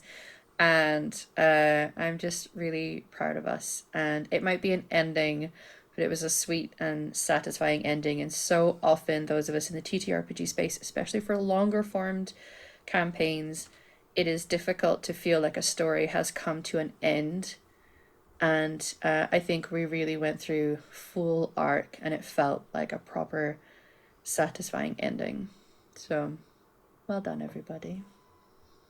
Another clap. Yay! Thank you, Emma. Yay! Gold star for everyone. Gold stars. Yes. Gold stars. Iridium stars. All right. And with that, for one last time, we're going to say goodbye and rate our friends over at Sword and Key. And yeah, and we will see you in the summer, see you in the spring, see you sometime next year, 2025. So, everybody wave. We'll see you soon. Bye. Bye. Love y'all. Love you. All right.